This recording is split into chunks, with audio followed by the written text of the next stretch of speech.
This House is in session. Mr. Speaker, I'd like to revert to first reading of bills. Honourable Leader of Government Business. Thank you, Mr. Speaker. I beg to move the first reading of the Integrated Coastal Zone Management and Marine Bill 2025. Question that the aforementioned bill be read a first time. All those who are members in favor, please say aye. Those against, please say no. We think the ayes have it.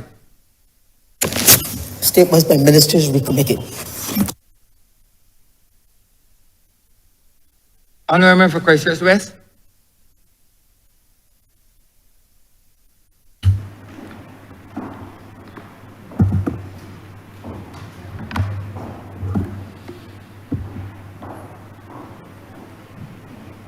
Good morning, Mr. Speaker. As you and the rest of Barbados are no doubt aware, within recent months there has been some concern expressed by individuals about government's plans for the future use of the lands at Holetown, where several public facilities are located, the most prominent of which is the police station. Most interestingly, there have been calls from some for the government to reveal all the facts surrounding this project, in essence giving the impression that the government has been withholding information. Nothing could be further from the truth. The public record would indicate that through published notices in the newspaper, statements in various public engagements, including Parish Speaks in St. James, as well as from the floor of Parliament, we have been speaking about our plans for the redevelopment of the site of the Civic Centre at Holetown for a considerable period. Mr. Speaker, there has been no attempt to hide any of the facts related to this project. It would be impossible to do so. Indeed, to use an old Bajan saying, we are well aware that you can hide and buy land, but you cannot hide and work it. It is simply not possible to do so. Nonetheless, it has become important to address this matter again in one place, at one time, with all relevant and available information being placed before the public, and more specifically, this Parliament. Mr. Speaker, sir, the public engagement with respect to this matter dates back a full 3 years to August 31st, 2021, when through its executing agency, the Barbados Tourism Investment Inc., BTII, published in the Nation newspaper a public advertisement soliciting requests for proposals, RFPs. That ad set out very clearly what government's plans related to the 3.6 acres that now house the Holetown Police Station, the Holetown Library, the Post Office, the Holetown Magistrates Court, as well as offices for the Barbados Revenue Authority and the Barbados Licensing Authority. That public notice made it clear that the intention was to rebuild modern accommodation for these agencies and to make the beachfront land available for tourism development, the creation of jobs, and the earning of foreign exchange. It was recognized that there are very few beachfront sites on the West Coast left in Barbados to be able to expand our tourism footprint and to ensure that we can create opportunities for jobs for as many Bajans as possible. Most critical to the current public debate surrounding this project, Mr. Speaker, is the section of that notice which said, prospective partners need to take note that given the historical significance of the national monument in that location, there is a requirement that it be protected. Yes, this was published, Mr. Speaker, in August 29th, September 1st, and September 3rd, all in 2021, almost 4 years ago. 4 companies ranked by evaluation criteria, met the target date for submission of proposals. ICBL, Apes Hill Golf and Beach Club, Preconco, and Endeavour Capital. 2 companies were shortlisted for negotiations: Apes Hill Golf and Beach Club and ICBL, Insurance Corporation of Barbados Limited. Apes Hill Golf and Beach Club proposed the construction of a new condominium complex at 80 million United States dollars. Insurance Corporation of Barbados Limited proposed to construct a 100-room hotel at approximately 88 million US dollars. After due consideration, the board of the BTII awarded the bid to the Insurance Corporation of Barbados Limited. It should be noted that a hotel development offers greater value added with respect to jobs and foreign exchange, while at the same time triggering other economic activity in the same area. Pursuant to the decision to engage the Insurance Corporation of Barbados Limited, a number of meetings have taken place over the last few years to design the Civic Centre at the new site at Trents. The Civic Centre will be built for around 40 million Barbados dollars. Mr. Speaker, the government departments to be accommodated in the new facility made a request for a larger build than what was discussed with the developer. In the circumstance, the government has approved an additional 8 million to meet their requests. The government departments consulted were the Barbados Licensing Authority, the Barbados Revenue Authority, the Barbados Postal Service, the National Library Service, the Magistrates Court, and the Barbados Police Service, and the soon-to-be-established Social Empowerment Agency. In addition, as part of the overall development of the Holetown area, the Ministry of Transport and Works has engaged the services of an engineering company to provide engineering services for flood mitigation in the Trents area. It is therefore fair to say that while there has been no official sign-off on what exactly will be built on the Holetown site, the BTII did accept a proposal for tourism development of a 5-star hotel with a density of around roughly 100 rooms, subject, of course, to the requisite planning permission. While no contracts have been signed, the successful bidder, Insurance Corporation of Barbados, has expended large amounts of funds on the Civic Centre aspect of the project, and we are therefore now stopped from backing away from the overall proposal. Mr. Speaker, please allow me to make one thing very clear. This government understands and appreciates the importance of preserving and conserving our country's heritage, including its built heritage. And contrary to what some would wish others to believe, at Holetown, there's absolutely no intention to create any facility that would diminish the historical significance of the site that recognizes the landing of the olive blossom almost 400 years ago in 1625. I should say, Mr. Speaker, that there's an error on the cenotaph which needs to be corrected and which this government will ensure is corrected. Our history is our history, and we will always respect it, Mr. Speaker. All who want to go and take pictures next to the cenotaph, Bajan or visitor, will be free to do so.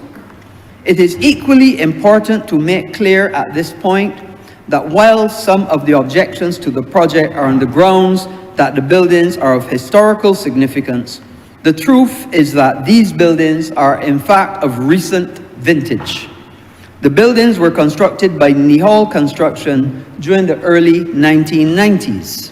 At that time, the Right Honourable Owen Arthur, speaking on behalf of the then opposition Barbados Labour Party, expressed the view that it made no sense to put a civic centre and police station back on that site, and that we could keep all the jobs that we had by moving it elsewhere while creating new jobs and opportunities for Bajans.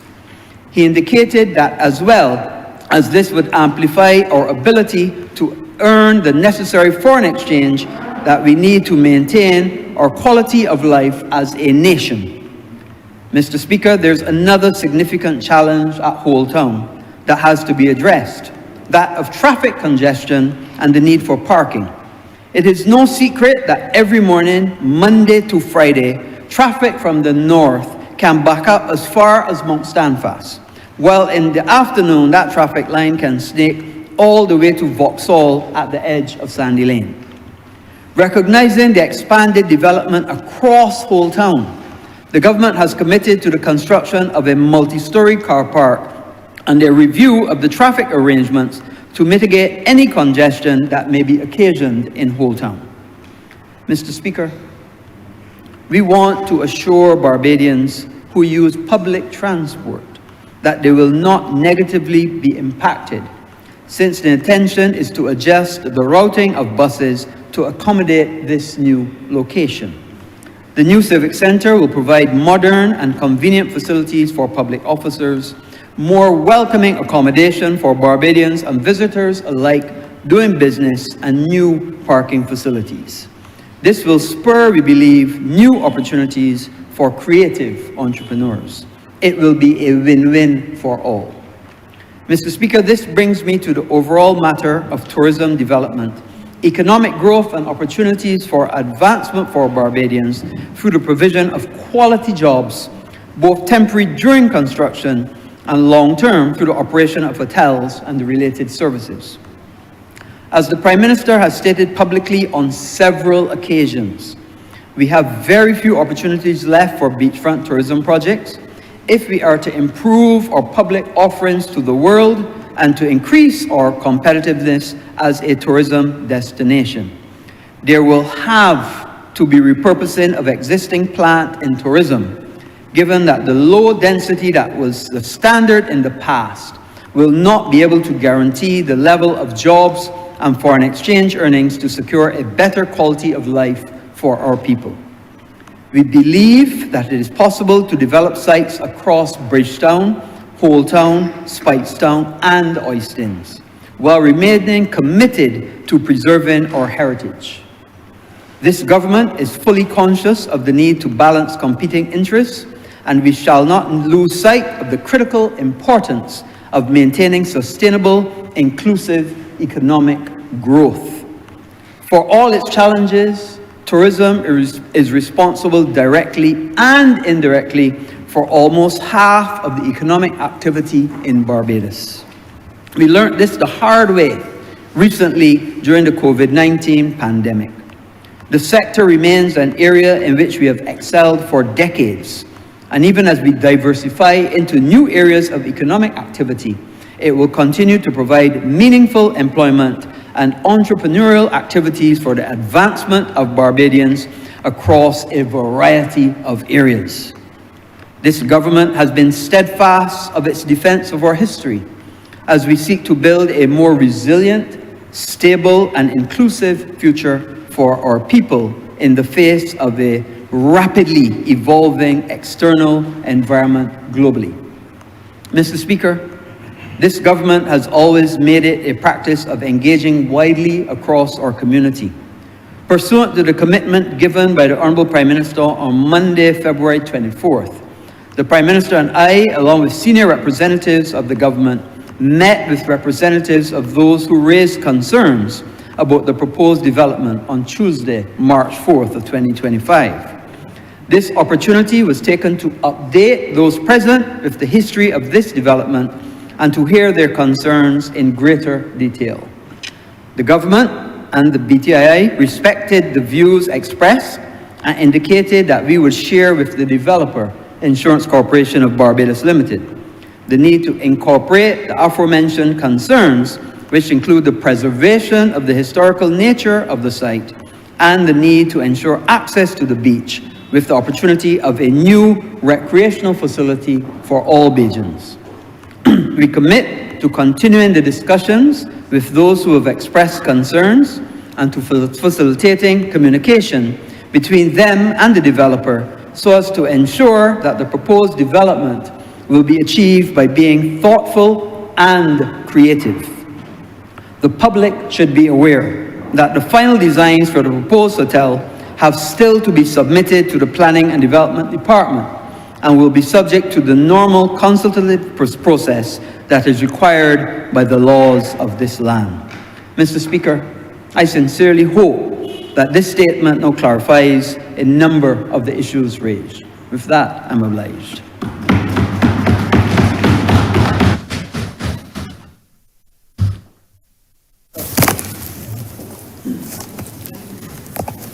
Speaker, I'd like to recommit first readings of bills. Honourable Leader, Government Business. Thank you, Mr. Speaker. I would have indicated earlier the first reading of the Integrated Coastal Zone Management and Marine Bill 2025. I am drawing to your attention that the corrected name of the bill is actually the Integrated Coastal and Marine Management Bill 2025. And I therefore beg to move the first reading of that bill.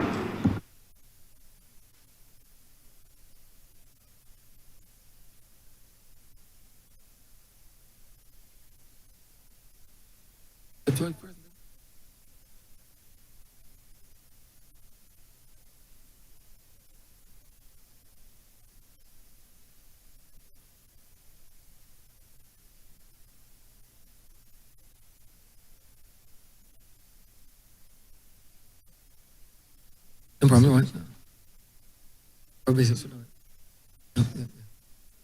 The question is that the aforementioned bill be ready a first time. All those who are members in favor, please say aye. Those against, please say no. Me think the ayes have it.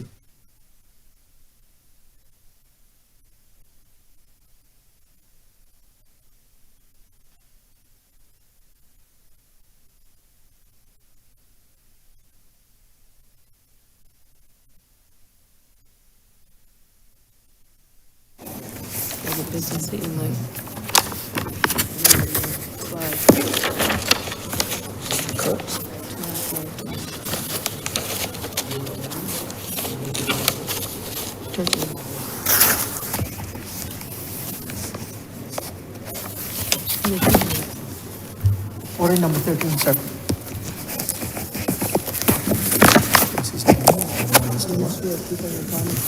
In the name of the Ministry, the Honourable Minister of People's Empowerment and Elder Affairs, to move the second reading of the Social Empowerment Agency Bill 2025. Honourable Member St. Michael South. Thank you very much, Mr. Speaker, sir. I want to begin by thanking my staff in the Ministry of People Empowerment and Elder Affairs for putting us in a position, sir, where over the course of the last 2 years or so, we have been able to bring the most transformative legislation on the social sector to this Parliament. I want to thank those who went before me, as I always do. I want to thank my immediate predecessor, the Honourable Member for St. Thomas, who would have done a lot of work to put us in a position to be here. But I also want to thank those who went even before the Honourable Member for St. Thomas. Those who on the other side would have done work toward an amalgamation of social services. Those who on our side in the early 90s, particularly the Honourable Member now for St. Michael East and the former member for St. Michael Southeast, who would have done a lot of work, sir, in the mid to late 1990s on the amalgamation. You would also accept, sir, that after 2008, the government that formed the day created a Ministry of Family with an idea as well to be better able to coordinate social services and to be able to offer a holistic, comprehensive, one-stop shop to persons who are in need. Mr. Speaker, sir, we have tried on many occasions. I've read several reports, either in my capacity now as minister or my previous capacities as manager of the Child Care Board or as the director of social policy and planning when I was in the Ministry of Social Transformation and the Ministry of Social Care. But this, Mr. Speaker, sir, is certainly as far as anyone has gone, even though we've all agreed in principle that this is the direction in which we should go. I am pleased to be the minister, sir, who is laying this bill, but I recognize, sir, that I do so with the support of a full cabinet and all of my parliamentary colleagues as we do what I think is perhaps the most important work that can be done on behalf of Barbados. I also want to take this opportunity, sir, to thank the Honourable Prime Minister of Barbados, who I must tell you, sir, continues to give me a certain amount of freedom in this space to do the things that I think are necessary to move our social agenda forward. And not only have I been given freedom to do these things by the Honourable Prime Minister, that over the last 3 years or so, we were also given the most funds ever allocated to a social ministry in the history of this country to be able to offer goodness on behalf of the people of Barbados. So, Mr. Speaker, with that being said, and set in the context of what I think, sir, is something that I think we all agree. The Honourable Member for Christchurch South, when we spoke on the Disabilities Bill in which we introduced formally the Social Empowerment Agency, offered tremendous support as well for the Social Empowerment Agency. I do not think this is a matter on which you will find much political divide in Barbados, sir. I must also tell you, sir, that we took our time in getting here. And we did not seek to rush this bill, Mr. Speaker, sir, because it was too important. And that at the end of the day, the success of this work was not in us being able to say we have an amalgamated entity, but that we had created something that would work on behalf of the most vulnerable people in this country. That meant, therefore, that we spent time in many meetings, some of which I may go through today. It meant, sir, that we had a number of sessions where we were just, for want of a better phrase, hanging out, getting the different entities to know each other as we tried to merge 4 entities into one, recognizing that you do so bringing various cultures together. If we want it to work, sir, we had to appreciate and honor the cultures that existed in the various organizations. Mr. Speaker, I would have said that we have gone through this exercise for a number of years. There were many iterations of this bill. I want to thank the Chief Parliamentary Counsel and her office, sir, for what I can only describe as exemplary work, a total commitment, sir. We were able, in the course of the last few years, to bring to this Parliament a child protection bill, now a Child Protection Act, that offers the most protection for children, not only in Barbados, but anywhere in the Caribbean. We were able to bring to this Parliament, not too long ago, a Rights of Persons with Disabilities bill that offers the most protection and chance for empowerment for persons with disabilities. Sir, it is a crying shame that up until that time, there was no specific legislation for persons with disabilities. I have, sir, in my possession, and we recently shared it with the Law Reform Commission, with whom we have worked on all of our major pieces of legislation. For a final set of consultations, we have the Rights of Elderly Persons Bill.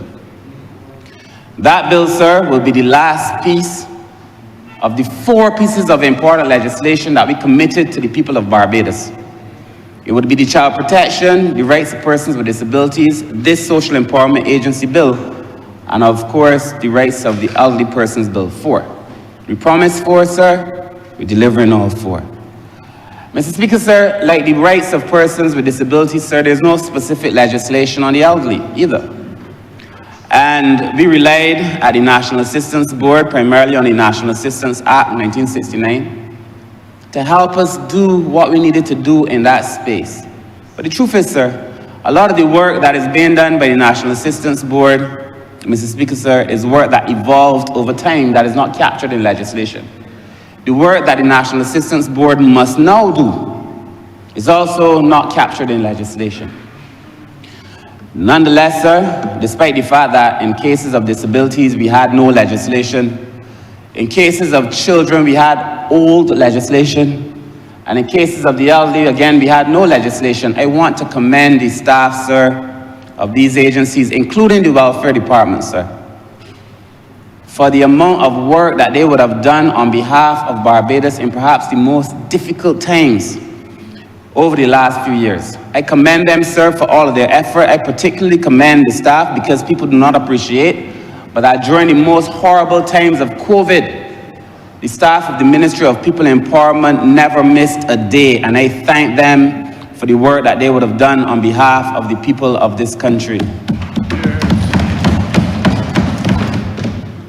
So with that framework, sir, I present to you what I think is a very transformative piece of legislation.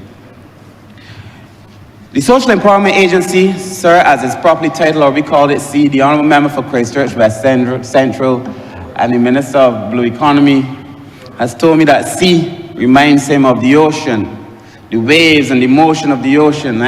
We agree that it is a sea of opportunity and a sea of change that will come to the people of Barbados. Mr. Speaker, sir, the Honourable Minister of Environment. We agree that this is necessary. We think, sir, that it was meant to bring hope. For most of this conversation, we talked about family services. In fact, the 2008 to 2018 government at some point had a ministry responsible for family. And while we call it the Ministry of Family Services, and while that is the process and the work of the ministry, the outcome must be empowerment, must be social empowerment. Family services may be the process. The outcome must be empowerment. And hence we named the ministry, the department, the Social Empowerment Agency, because we want to focus on empowerment. We want to focus on transformation. We want to focus on taking persons, sir, to that other level. And I believe, sir, that what is before this House, the way that it is now constituted, would allow us to do so properly, sir. But Mr. Speaker, sir, why do we need to do this? I would not want for the public to assume or to believe that we are just dabbling for dabbling's sake, or that we are just fiddling with something that works, sir. Like yourself, sir, I have been around the social services for a long time, sir. I like to remind Barbados that you were the manager at the child, you were a social worker before, then the manager of administration at the Child Care Board, and that I came immediately after you vacated the post of manager of administration of the Child Care Board, sir, with a thorough knowledge of social services. And in fact, a lot of the work that we found at the Child Care Board, a lot of the legislation that we found, a lot of the contracts were things that you left. And that I have no doubt, sir, that you, as much as any other member, or more so than any member in this room, fully appreciate why it is that we need to do this in the social services and the social sector space. But Mr. Speaker, sir, what is the reality facing social services? For those of us who have constituents, which therefore is all of us, who at some point in time must interface with the social services sector, we know that their experience is not always a pleasant one. And we know that, sir, and I'm not talking now about interactions between the staff and the clients. That is going to happen at some point in time. Our duty is to minimize it. But I am talking about the systemic and systematic flaws that exist within the social services sector. I have had the view for a long time, sir, that we need really to, the Prime Minister says, deconstruct and reconstruct. But we really need, sir, to look at the things that we do in the public sector. We will honor and keep the things that work, but we must really now be prepared to let go of the things that do not work. There's some things in our DNA, sir, that will benefit us going forward, but there's some things in our DNA, sir, that as a process of adaptation that allows species to extend their life over time, there are things they have to give up. Many of us, sir, are so committed to the existing structure that we cannot see the necessity for a change, sir. But all of us who have constituents know, and all of Barbados who's listening to me would know, that there are many cases where things that are done before the social service sector just do not make sense. Mr. Speaker, sir, you would have a client, one person, who if that person wants services from the Child Care Board, they have to present themselves to the Child Care Board, one person. Same person, they want support from the Welfare Department, they must present themselves to the Welfare Department. Same person, two agencies. That person wants assistance if the person is a person with a disability or has a child or relative with a disability to the National Disabilities Unit. One person, three agencies. Same person. You have a person, sir, who might be aged or who would have an elderly relative, must also present themselves to the National Assistance Board. One person, four entities. We then added, during the course of the estimates exercise and consultation, we added the work of the resilience unit that we just created.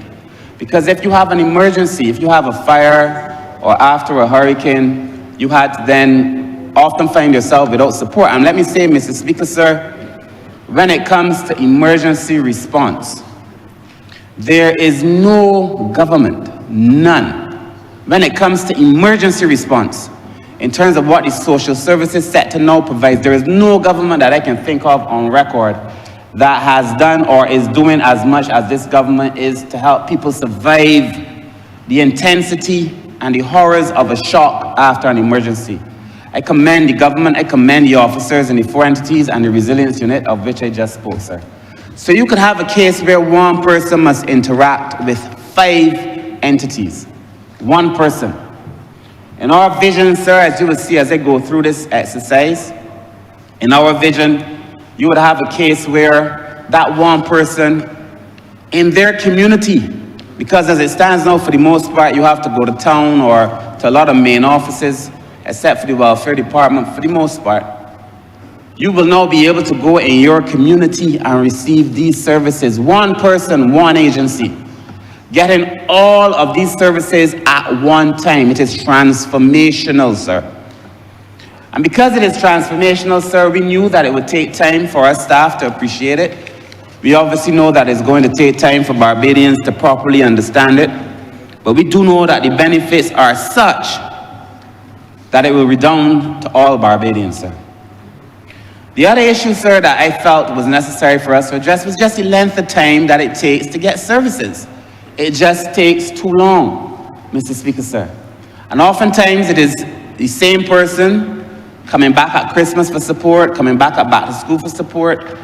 These things that should not, in my mind, take as long as they do, sir, taking too long. We want to reduce the time between a person's application and the time that a person is able to receive the support that they require, sir.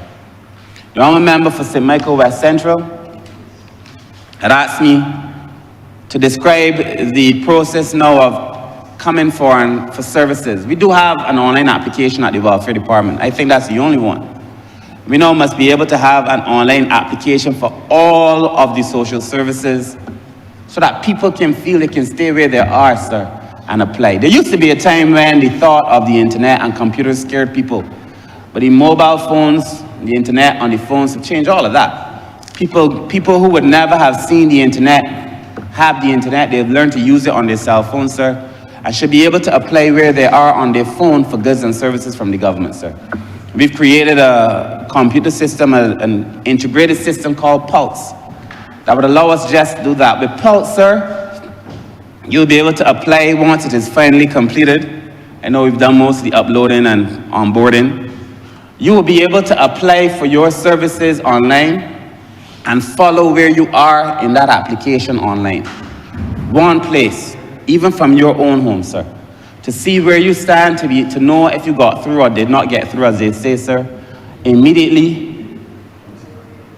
Because at the end of the day, there were 2 questions that I felt were necessary to be asked and answered. One was, what is it that we are offering the public, sir? And we have a list of things that we are offering the public in relation to the goods and services, sir. A lot of it is settled in the legislation, the new pieces of legislation in childcare, disabilities, and elderly. But the other question, sir, and the more important question that has to be asked and answered is, what is it that the clients want? That is the question. How are we going to give them what it is that they want? What are we going to do to make the lives of these persons easier?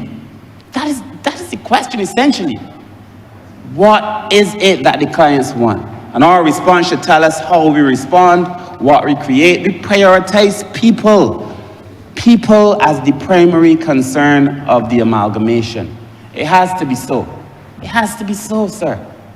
That people are the primary concern of the amalgamation. Mr. Speaker, sir, there is for those of us who had either the opportunity or the burden of having to study some of the Greek, sir, particularly people who did international relations, sir, there is a thought by a man called Thucydides. My PS would have heard me speak of it. I speak of it a lot. And this million dialogue is a very popular conversation in international relations. It is a conversation between, it is like, I think 404 BC, but it is a conversation between a country called Milos and Athens. And the Athenians are at the door, basically, of Milos. Milos is, you know, there's a war going on. We're neutral. We want nothing to do with that war. I deserve the right to be neutral. I don't want to get myself involved in this. That's between you and them. But the Athenians are saying, nah, you either come on my side or you against me. Either you do exactly what I asked you to do or you are against me. And if you do not surrender when we take over, we will kill all your men, rape and imprison your women and children. Of course, Milos believes this is not going to happen. They start to plead the case, sir, of right. This is not right. And those from Athens say, right, right? Right is only a question for those who are equal in power. Right is only a question for those who are equal in power. Therefore, you cannot tell me about right. As long as I have the power, you have no conversation telling me about what is right and what is wrong. Then they plead the further case on this phrase that most of us know, the strong will do what they will. They say, the strong will do what they will, and the weak will suffer what they must, sir. The strong will do what they will, and the weak will suffer what they must. It is a thought pattern, sir, though this is rooted in international relations, sir. It is a thought pattern that I think cripples most of us and the way we think. Those of us who find ourselves in position of power feel that we have the right to do what we will, and others will suffer what they must. Mr. Speaker, sir, that is wrong. Wrong, wrong. And the worst manifestation of it would be in the social services sector, where people who come to the social services are already wounded and in need of support. Mr. Speaker, I've made it very clear to the staff, and I'm thankful, sir, that we are all on the same page in the ministry, but I've made it very clear that at the end of the day, if people do not feel that this agency has made a difference, it doesn't matter what services we offer, it doesn't matter what legislation we have passed, it doesn't matter how many degrees, the master's degrees the staff may have. If the people do not feel that this agency makes a difference in their lives, then we have failed the people. And therefore, sir, we spent a significant amount of time on training, on understanding the principle, sir, because I believe that this is really our last shot, our last best shot to get this right, Mr. Speaker, sir. And I speak on behalf of many, many people in this country who are in need of support, sir. We spent time in our meetings. You would hear us having conversations, sir. I involved myself during the meetings sometimes in all kinds of conversations. When they spoke to me, I listened because it is in the details that you get rid of the devil. We, sir, we're having conversations on how you handle people's files and who should be handling them. How you respond to people, sir. If you're dealing with an elderly person, sir, when they accuse you of something, or if they accuse you of cheating or stealing, sir, as long as you're innocent, because if you're not innocent, that is it. But if, as they may from time to time accuse you, how you respond, these are the things that are going to matter. If someone calls you with a concern, how do you respond? How do we address the concerns in this bill, sir? And as I get to the legislation, you will see, sir, that we've addressed the concerns. There is in participatory action research a man with whom I'm familiar called Robert Chambers. Now, Chambers' work, sir, is special for people who practice participatory research. Chambers argues, as the director of the Child Care Board now would know, having been herself, like myself, certified as a trainer of trainers in action research. But Chambers argues that essentially in life you have uppers and lowers. Those who control the means are the uppers, and those who don't are the lowers. If you're in a community doing community work, you walk in as a social worker or whatever, for the time being you may be an upper. Those who have to be worked on are lowers. But what he argues is that essentially these are roles, these are role identities. Tomorrow you may be the lower. If you go to the doctor as a social worker, no one cares that you're a senior social worker. You on a doctor's operating table, you better believe it, your hands in the life of that man. You become the law. If you go to the gas station and the gas station attendant determines that he or she doesn't want to help you in that relationship, you're the lower too. But the point is that you have to reduce the gap between those who consider themselves uppers and those who consider themselves lowers. And he goes on to argue that you have to pass the stick, he says, which means that because a lot of this work was done in rural communities where there was no pen and paper, they would work it out on the ground. They would draw diagrams in the mud and in the dirt using a stick. And he says, you know that the person is empowered when you've passed the stick over and that person controls the stick and is able to draw for you the future that they see for themselves. And that is where we have to go, Mr. Speaker, sir. We have to pass over the stick. The idea that we hold on to these things. When I was director of the constituency council, it grieved me. The torture that I had to go through to get some persons to give community groups the keys to the buildings.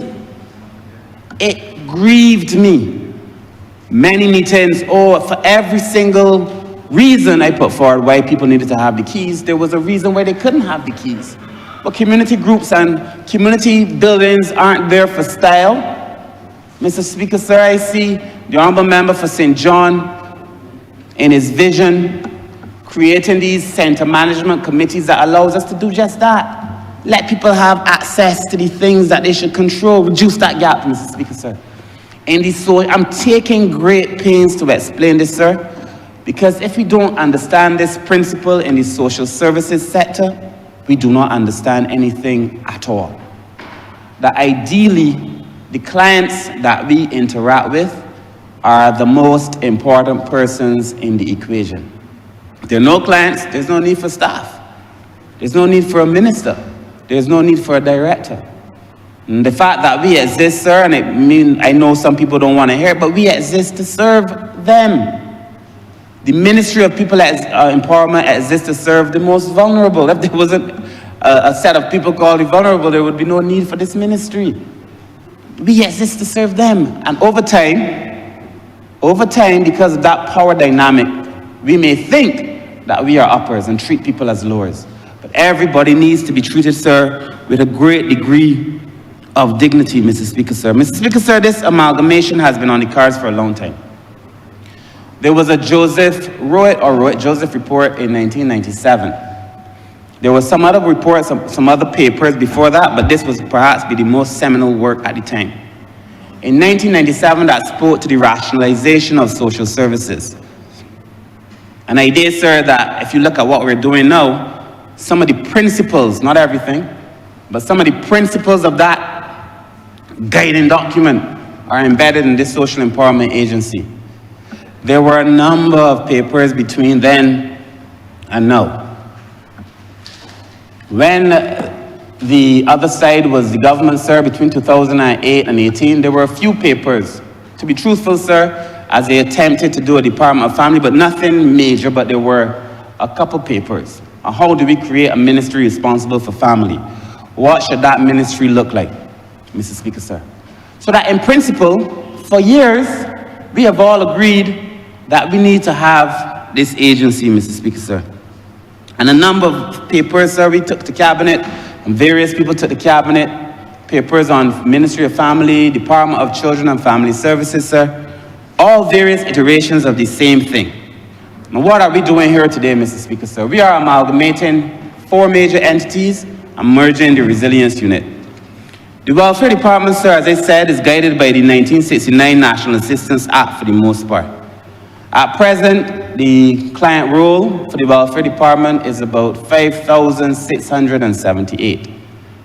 Those are the persons, sir, who will be on the roll consistently, but there are other people, sir, who come forward for other services over time. 5,678. The National Disabilities Unit, sir, they only have 19 people on staff, sir. 2 social workers, I think. 2 or 3 if you add the senior staff members. 2 social workers who actually work on the ground. They have over 2,000 clients registered at the National Disabilities Unit, Mr. Speaker. So we have done such a disservice to the persons with disabilities in this country, sir, I am so pleased to see that we have taken time, sir, to right these wrongs. And that could only be wrongs, and I've apologized publicly before, and I do it again. I am so sorry on behalf of this government, and on behalf of all governments, for the way that persons with disabilities have been treated in this country, and to what they had been reduced to in this country. But if you look at what this government is doing, we are doing a lot of things to right that wrong, Mr. Speaker, sir. Mr. Speaker, sir, the Child Care Board. When I brought the Child Protection Bill, I told the country that some of the legislation that we are being guided by was from 1904. Some in the 1920s, Mr. Speaker, sir. It would not be hard to receive or to believe that legislation written 120 years ago, when many of us of color, sir, were barely considered human, could be of any relevance to us today. We brought a child protection bill, sir, that again I read through it yesterday while we were in cabinet, and the transformation that is alive in that bill once we proclaim it, and it is my intention, sir, to proclaim the Child Protection Bill, the Social Empowerment Agency Bill, the Rights of Persons with Disabilities Bill for April 1st. But when these things are proclaimed collectively, it will be the most protection for vulnerable people in Barbados. Permit me to say, sir, it will be the most protection for poor people in this country, sir. We proclaim them on April 1st. That is the intention, Mr. Speaker, sir. Now, Mr. Speaker, sir, the NAB. The National Assistance Board, again guided by the National Assistance Act, sir, with 144 home care workers, dealing with 1,357 clients. These are clients that are on register. It is not the amount of elderly persons that are now coming forward. I am sure that all of us in this space, sir, have persons who are contacting us on a daily basis, asking us for either a geriatric placing, they're asking for home help, or they're asking for companionship, or some other issue pertaining to persons who are elderly, and that is to be expected. We have already said that Barbados is an away from being a super age society. When 20% of your population is over 65, then you know that you are hanging very close to being a super age society, which is 21%. And that will have implications for this country, Mr. Speaker, sir. I have said it before, I will repeat it again. The one thing that I do not think Barbados is prepared for is the elderly or the aging transition and consequential impacts of that transition on this country. It's going to affect our workforce. It is going to affect the cost of caring, sir, for persons who are elderly, sir. But it also presents amazing opportunities if we understand the silver economy and what potentially that means. The truth is that older persons sometimes have more assets than younger persons. We have more assets in our 50s than we do in our 20s, some of us, Mr. Speaker, sir. So it presents, as much as it presents challenge, it presents opportunity. Therefore, the reason why it is that we must change the way we think about the social space. We have tremendous opportunity before us, Mr. Speaker, sir.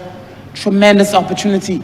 I think, sir, that our mindset is inhibiting us from benefiting from the potential that persons with disabilities, the elderly, those who are considered, sir, the poor in our country, sir, would be able to present to this country. Mr. Speaker, sir, you know, during the Child Protection Bill too, there was a conversation about children and children not having a voice. But I dare any member in this place, this august chamber, to think of themselves at 14 years old and tell me you did not have an opinion on your own life. Think of yourself at 16 years old and tell me you did not have an opinion on your own life. The idea that we think a child, because the law is clear, you know, it is related to the age and a person's capacity to think. So if it is that you have the cognitive ability to be heard, why would we not let you be heard? And we protect that right for children, sir, in that bill, sir. And I believe when we do this, we give ourselves the benefit of youthful thought. Particularly, sir, when those of us in this room are no longer as young as we used to be, Mr. Speaker, sir. Your member for St. James South is always teasing me. I see she's looking at me now. But I accept that I'm no longer as youthful as as young as I used to be, sir. Though I pretend to be as youthful. But Mr. Speaker, sir, I'm just saying, if you pull all of these voices together, if we are able to do this right, Mr. Speaker, sir, the transformation that is before this country, Mr. Speaker, sir, we have work to do. We are not done. We have work to do as it relates to HIV, the Wellbeing and HIV Commission. We have work to do as it relates to gender as well, Mr. Speaker, sir. We have work to do on a number of things. But these four major pieces of legislation form the basis of the legislative amendments and adjustments that we needed to do to move Barbados forward, Mr. Speaker, sir. So what were the objectives of the new organization, sir? We determined, sir, that we wanted to have everything in one space, one organization, one space, to reduce the idea of, sir, people having the discomfort of having to go various places to benefit from social services. But also, sir, because, you know, there was a concept for those of us who are in this space that we call agency shopping, where a person may go to 4 or 5 different agencies because they didn't talk to each other and get support from 4 or 5 agencies. We used to call it agency shopping. It prevents agency shopping. So that what that does, sir, is that it allows the limited resources that will always be the reality of any government. It allows those limited resources to go to the people who need those resources the most. We felt that, sir, there should be one place where people can come and get the support, sir. We also felt, sir, in terms of the actual physical locations, that we needed to locate these, what we now call care centers, in various communities, sir. We've identified some. I won't go through them today, but we've identified some where they're going to be, that would allow people to be able to stand where they are, for example, and go in. Nobody knows why you're there. Nobody knows, because you could walk into this agency now for almost anything. It is not like you're walking into welfare where people think that you're going to ask for something. And Barbadians, as much as they love Barbadians, we really need to stop this. Because today might be for somebody else, and tomorrow might be for you. We just do not know, Mr. Speaker, sir. And this idea that we continue to judge people because of their economic circumstances, sir, is nonsense. And this is not to forgive people who are poor too. Because, sir, growing up as a boy in the Pine, sir, even amongst us, there were some who were judged for being poorer than the others, though all of us were poor. So if you were able to afford a pair of Nikes or something, or if your parents, at that time Margarita was popular, you flew out to Margarita and bought you back a fancy pair of slippers, you know, all of a sudden you're better off than somebody else. But this is a nonsense. And it is one of those things that we have inherited, regrettably, from our slave past that we continue to perpetuate. But we have to stop it, sir. There is no harm if a person has fallen on hard times to go and get help. There is no shame, Mr. Speaker, sir, if a person is dealing with so much stress that they need to go and get some kind of therapy or mental support, sir. This idea, again, that if somebody has issues in relation to the stress that they're under, or if they're depressed, or if they even have, sir, a breakdown, I don't think that's the proper term, but if they have reason, sir, to seek help, we judge them too. And I compare my experience in this country, in this government, to the experience when I worked for the Canadians. And people were given mental health breaks and mental health days. You were to say to a Canadian employer today, oh my God, today I feel so stressed. There is a whole protocol to support you. Not here. If you say, I feel like I'm having a breakdown, people, instead of being curious about your reality and leaning in to help you, people scorn you and they lean back, sir. It has to change. Because all of us are dealing with something. Every single human being is walking wounded.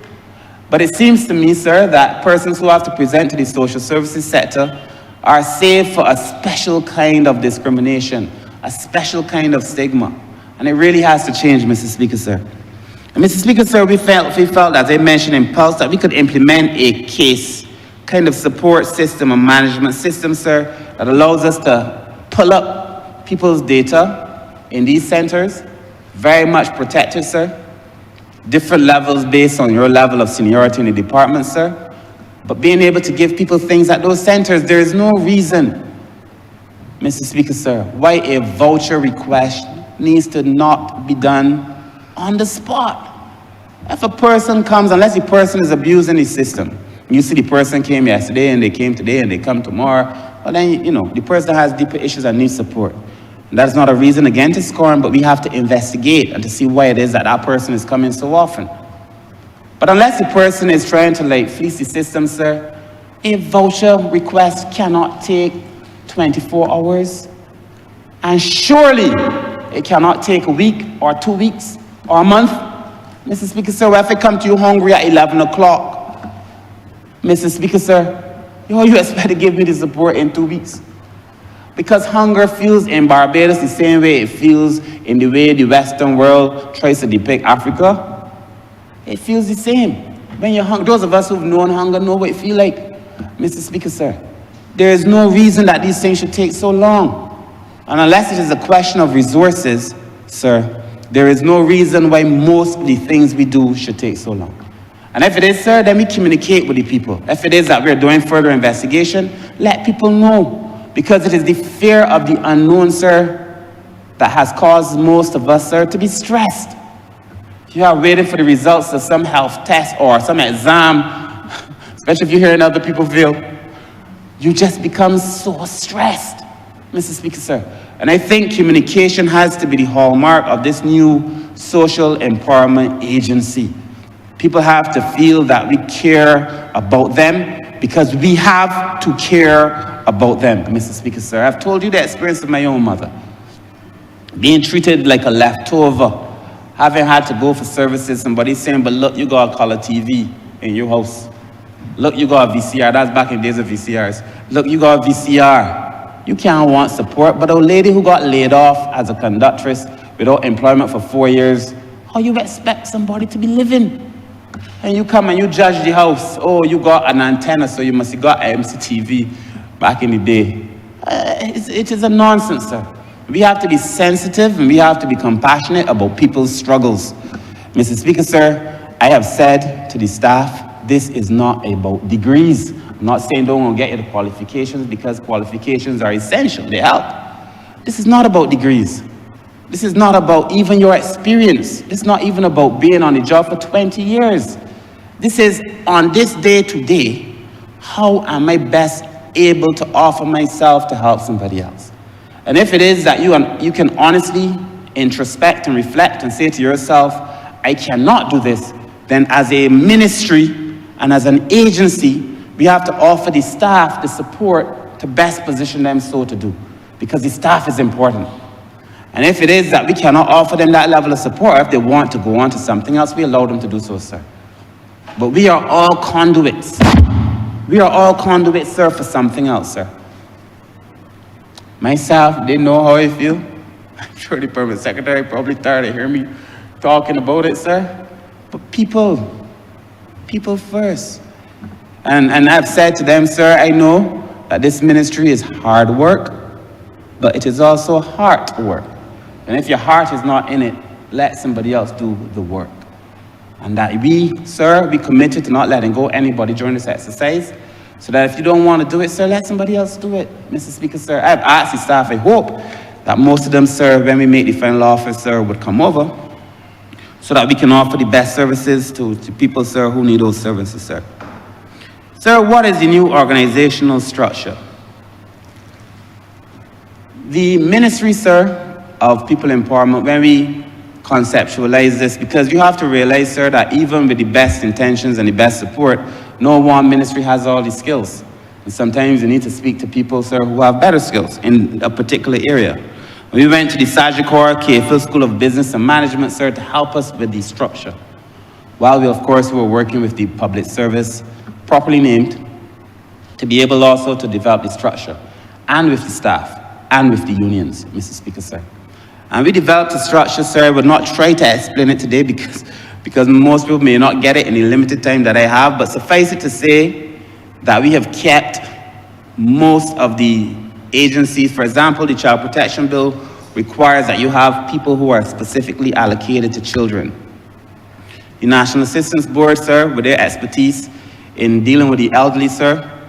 The Rights of Persons with the Rights of Elderly Persons Bill, sir, requires that we do specific things, and so on and so forth. The same with disability, sir.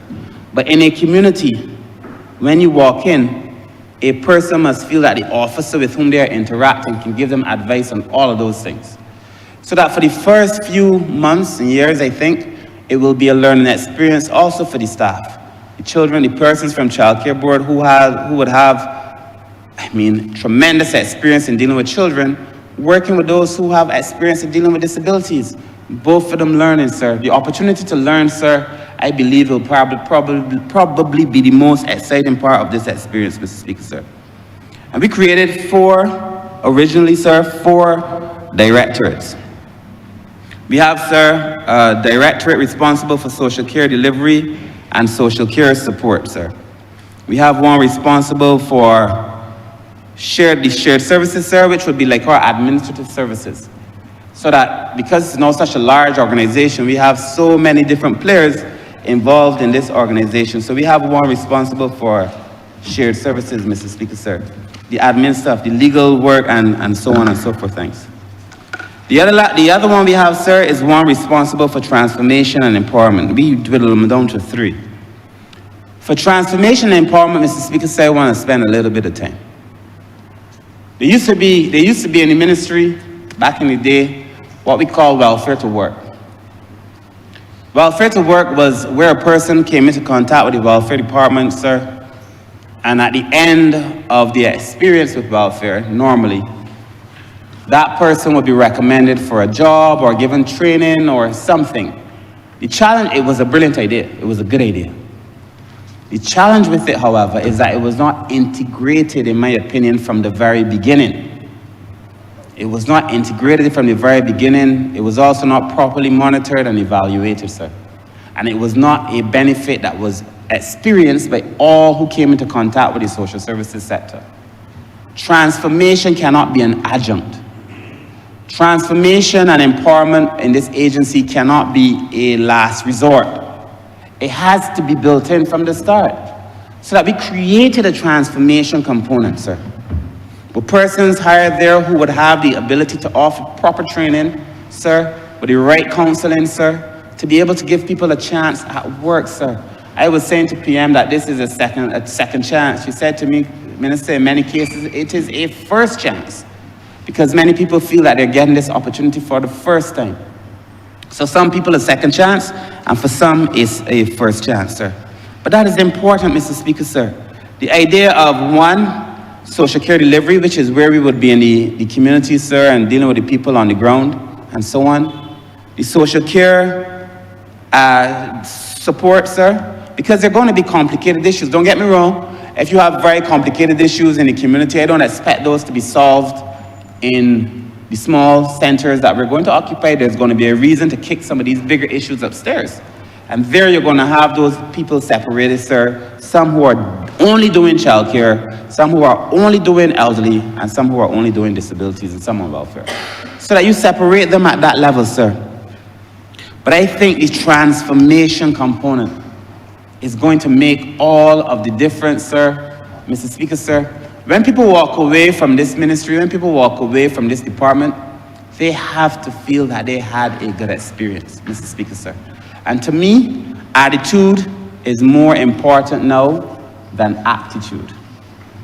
Not that aptitude is not important, but we need to make sure that people have the right attitude. You know, people say that if people may not remember what you say, they may not remember what you did, but people always remember how you made them feel. You ask your constituents, some will say, I don't want to go back there. They don't remember who they spoke to. They don't remember what the person said. But they know they don't want to go back to some of these agencies. They know because they didn't feel good about the experience, Mr. Speaker, sir. And that is something that we have to be able to change, Mr. Speaker, sir. I don't want to go through where we are originally going to be setting up these offices only because I know my colleagues are going to be asking me about their specific places. But we have them listed, Mr. Speaker, sir. In shared services, sir, we're going to be looking at HR, and HR is going to be such an important component of this ministry. The combined staff of this ministry is significant.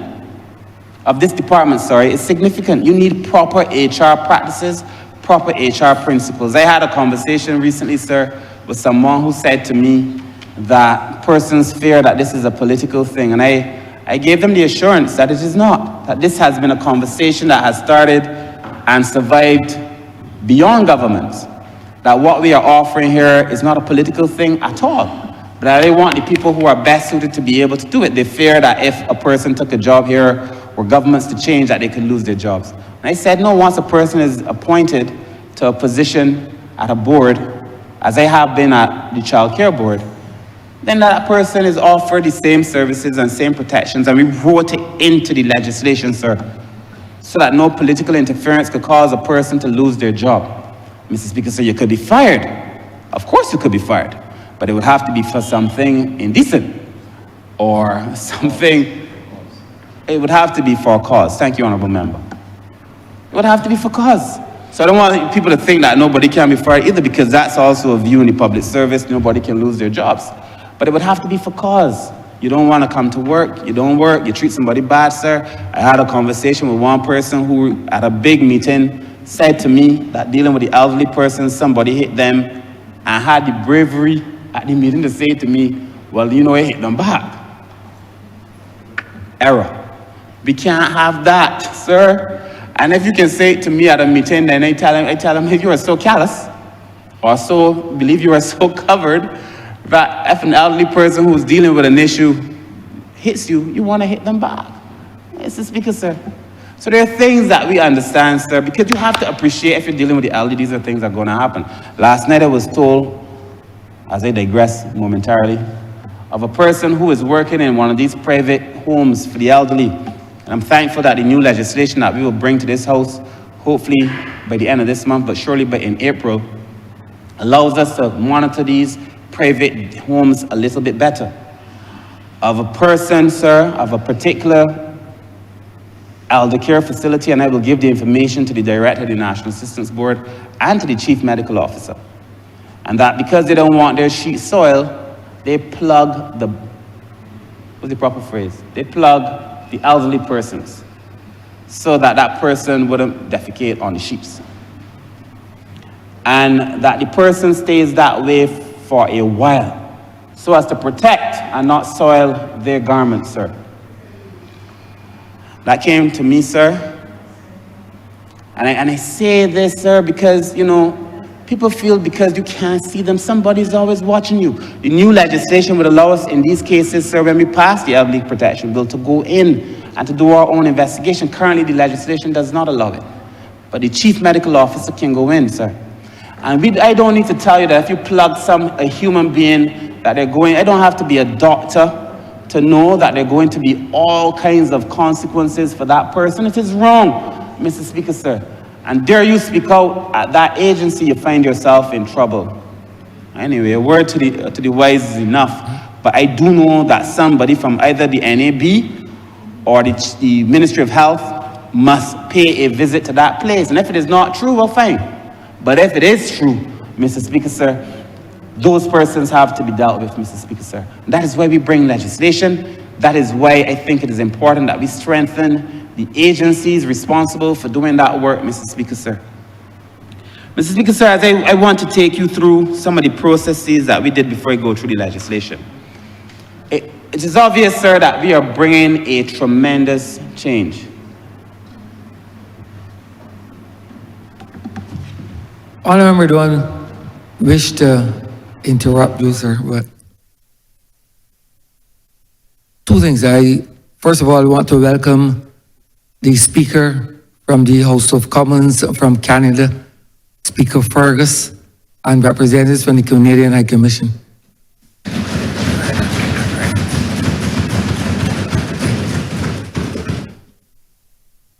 Secondly, I have a meeting now, so I will give it to my deputy.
Honourable Member for St. Michael South, please continue your presentation. Thank you. Let me welcome you, Honourable Deputy Speaker. Madam Deputy Speaker, I was at the point where I was explaining to Barbados the process, sir, ma'am. We spent a lot of time, as I said, bringing together different cultures.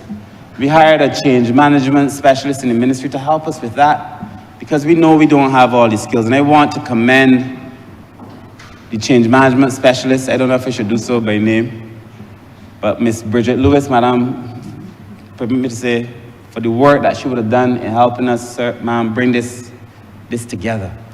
It was a lot of work. And managing change is never easy for anyone, Madam Deputy Speaker.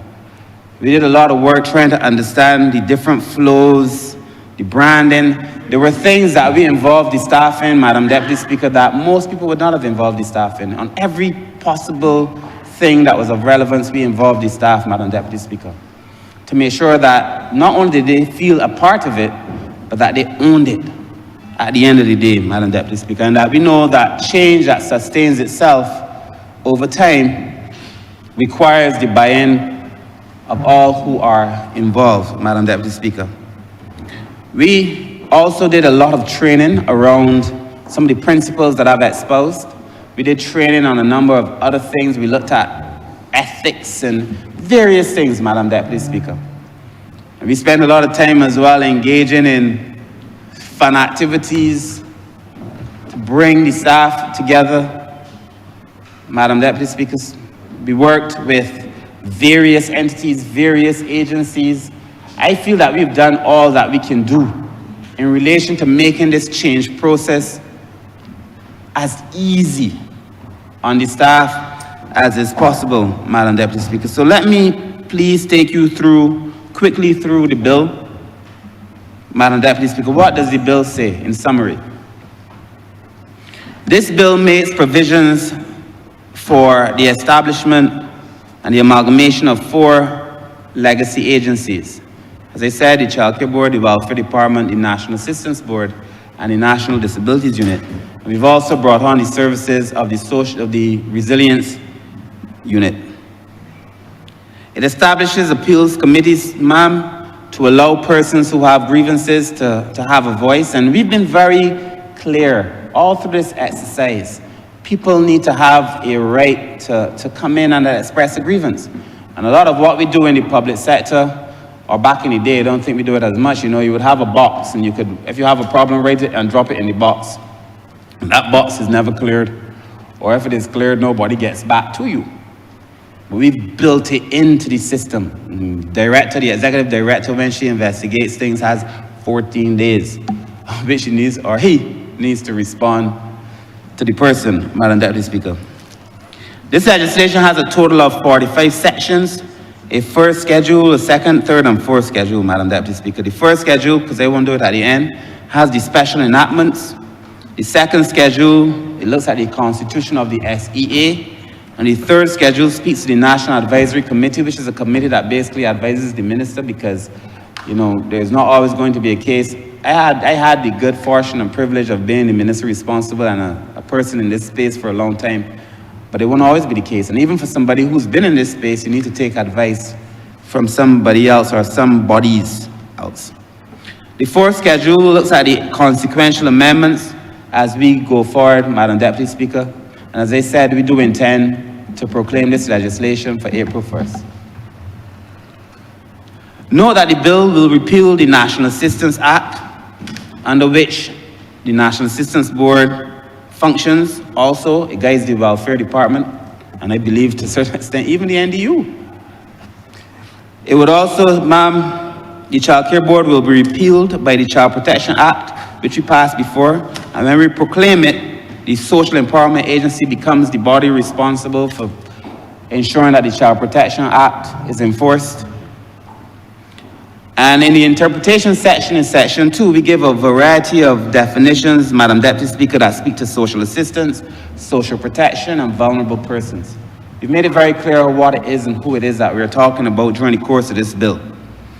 Sections 4 and 5 establish the agency and it lists its functions, Madam Deputy Speaker. These functions allow us really to do the work that is fit for purpose in a new and modern Barbados, Madam Deputy Speaker. Section 6 and 7 looks at the funds of the agency, how those funds are to be received, how we can get funds and how we must report on those funds and so on, Madam Deputy Speaker. And it allows us to work with the NGO community, the international community. I believe one of the reasons that we kept this as a board, Madam Deputy Speaker, is because a board can receive funds, and a board should be in a position, where it can properly account for people's monies, Madam Deputy Speaker. So that if you receive funds, you need to tell people where the funds are being allocated. I am sure that this is not a matter on which the member for Christchurch South and I differ. If you receive funds, you need to tell people where the funds are allocated. Sections 8 and 9, Madam Deputy Speaker, speak to the accounts of the agency and the appointment of staff in terms of keeping proper books. It authorizes the agency to employ its staff. And again, I want to reiterate that this is not going to be a political body, but once this is enshrined in legislation, that person, whoever decides to join this body, is protected in law and can only be released for cause, Madam Deputy Speaker. Section 10 speaks to the role of the executive director, and I would want to say here that this perhaps is going to be one of the most important choices for the ministry and for the committee that is set up at the board to pick a leader or a person who exercises leadership through what is most uncertain times. You know, Madam Deputy Speaker, we are dealing with an uncertain external environment. Uncertain wasn't the word we used. We are dealing with an evolving external environment, Madam Deputy Speaker. And that is going to have implications for all of us. And it's certainly going to have implications for persons in the social services sector. You know, the reality is, Madam Deputy Speaker, for people who are vulnerable, they feel the impact of shocks first. And they recover from those shocks last. And therefore, we have to be sure that we build a system that is best able to protect persons at all stages of this life cycle, Madam Deputy Speaker. It is funny, permit me, Madam Deputy Speaker, to be speaking this to you when you would have done so much of this work. But alas, such is the reality of our experience at the moment.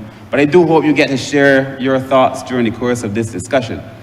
Well, Madam Deputy Speaker, this is the reality of what we're dealing with. We really need to pick people now who are fit for purpose. And the leadership. Madam Deputy Speaker, I have said I am not going to ask anybody to focus only on qualifications.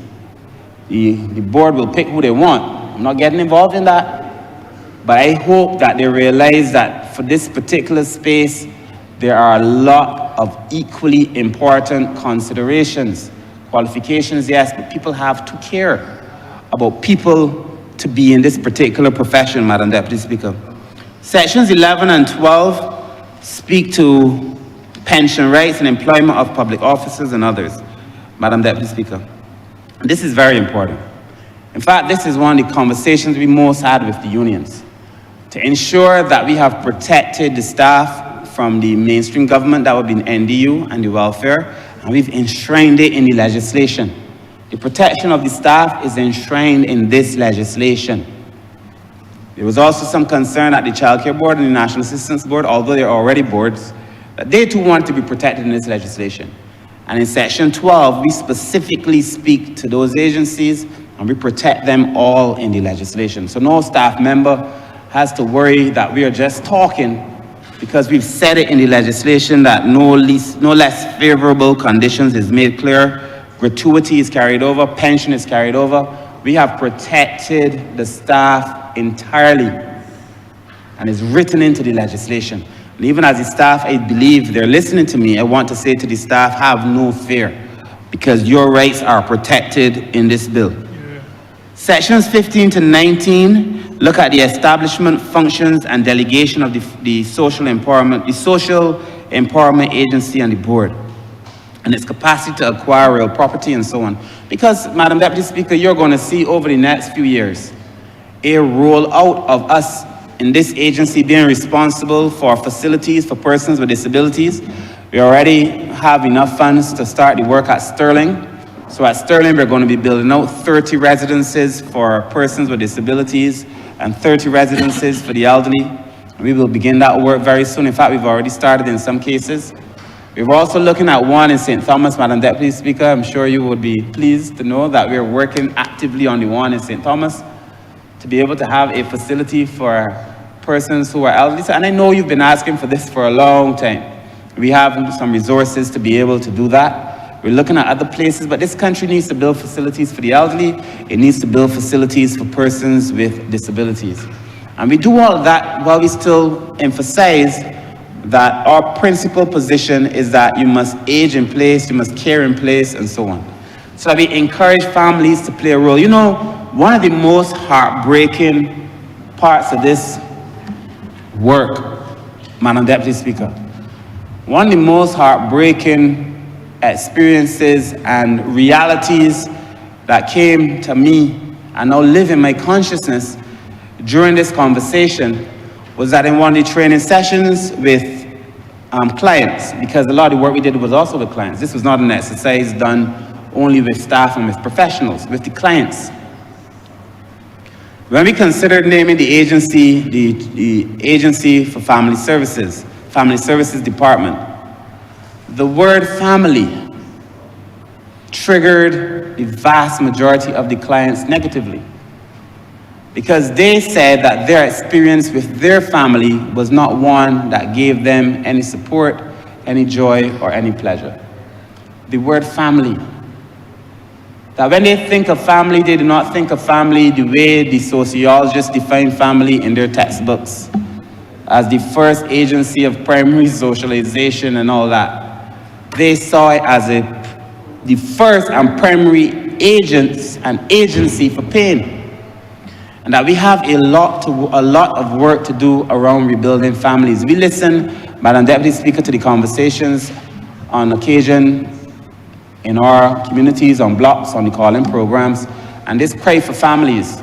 We must go back to families, but we must understand what family means to these people, to our people, to us, and to be able to say that we're going to make family as a definition relevant to the persons who are speaking about the family. So that when we talked about the Agency for Family Services, they don't want to come to family services because family services meant hurt. And that, of course, led us to the conclusion that we needed to look at outcomes as opposed to process. Social empowerment, the Social Empowerment Agency. That is how we got here, Madam Deputy Speaker. Sections 20 and 21 is not a very long bill. Sections 20 and 21 speak of conflict of interest of the director. So if you know, which is standard, if you know that you have an involvement in something, you must excuse yourself. Section 21 allows the minister to give general directions of a policy nature, which is also standard. Sections 24 and 25 speaks to the provision of care centers and social care centers. And we've already started looking at where we're going to locate some of them. I saw an ad that spoke to the Social Empowerment Agency is coming. And I look forward to Barbadians being excited about the possibility of these new agencies, Madam Deputy Speaker. I've said to the staff as well on numerous occasions, if people do not feel the change within a month or two, we've lost the script. So that you do not have 2 months to get yourself ready. I don't even think you have 2 weeks or 2 days. I think we have to be ready from the time we open up. People have to feel that we are a different agency, that they are treated well. Sections 30 to 32 speak to the appeal by aggrieved applicants, and I spoke about that. We have set up appeal committees, and you could appeal to the executive director and to the appeal committee. If you don't feel the executive director has heard you properly, Madam Deputy Speaker, in the bill for disabilities, we go further and speak to a tribunal. In sections 38 to 40, in sections 33 to 36, we speak of the assets that move from these other agencies to this agency. 38 to 40, we look at the application of public financial management and the exemption from duties and taxes, just regular things as you set up a new agency. And section 40 makes it clear that anybody who personates an officer of this department is guilty of an offense, and it has consequences.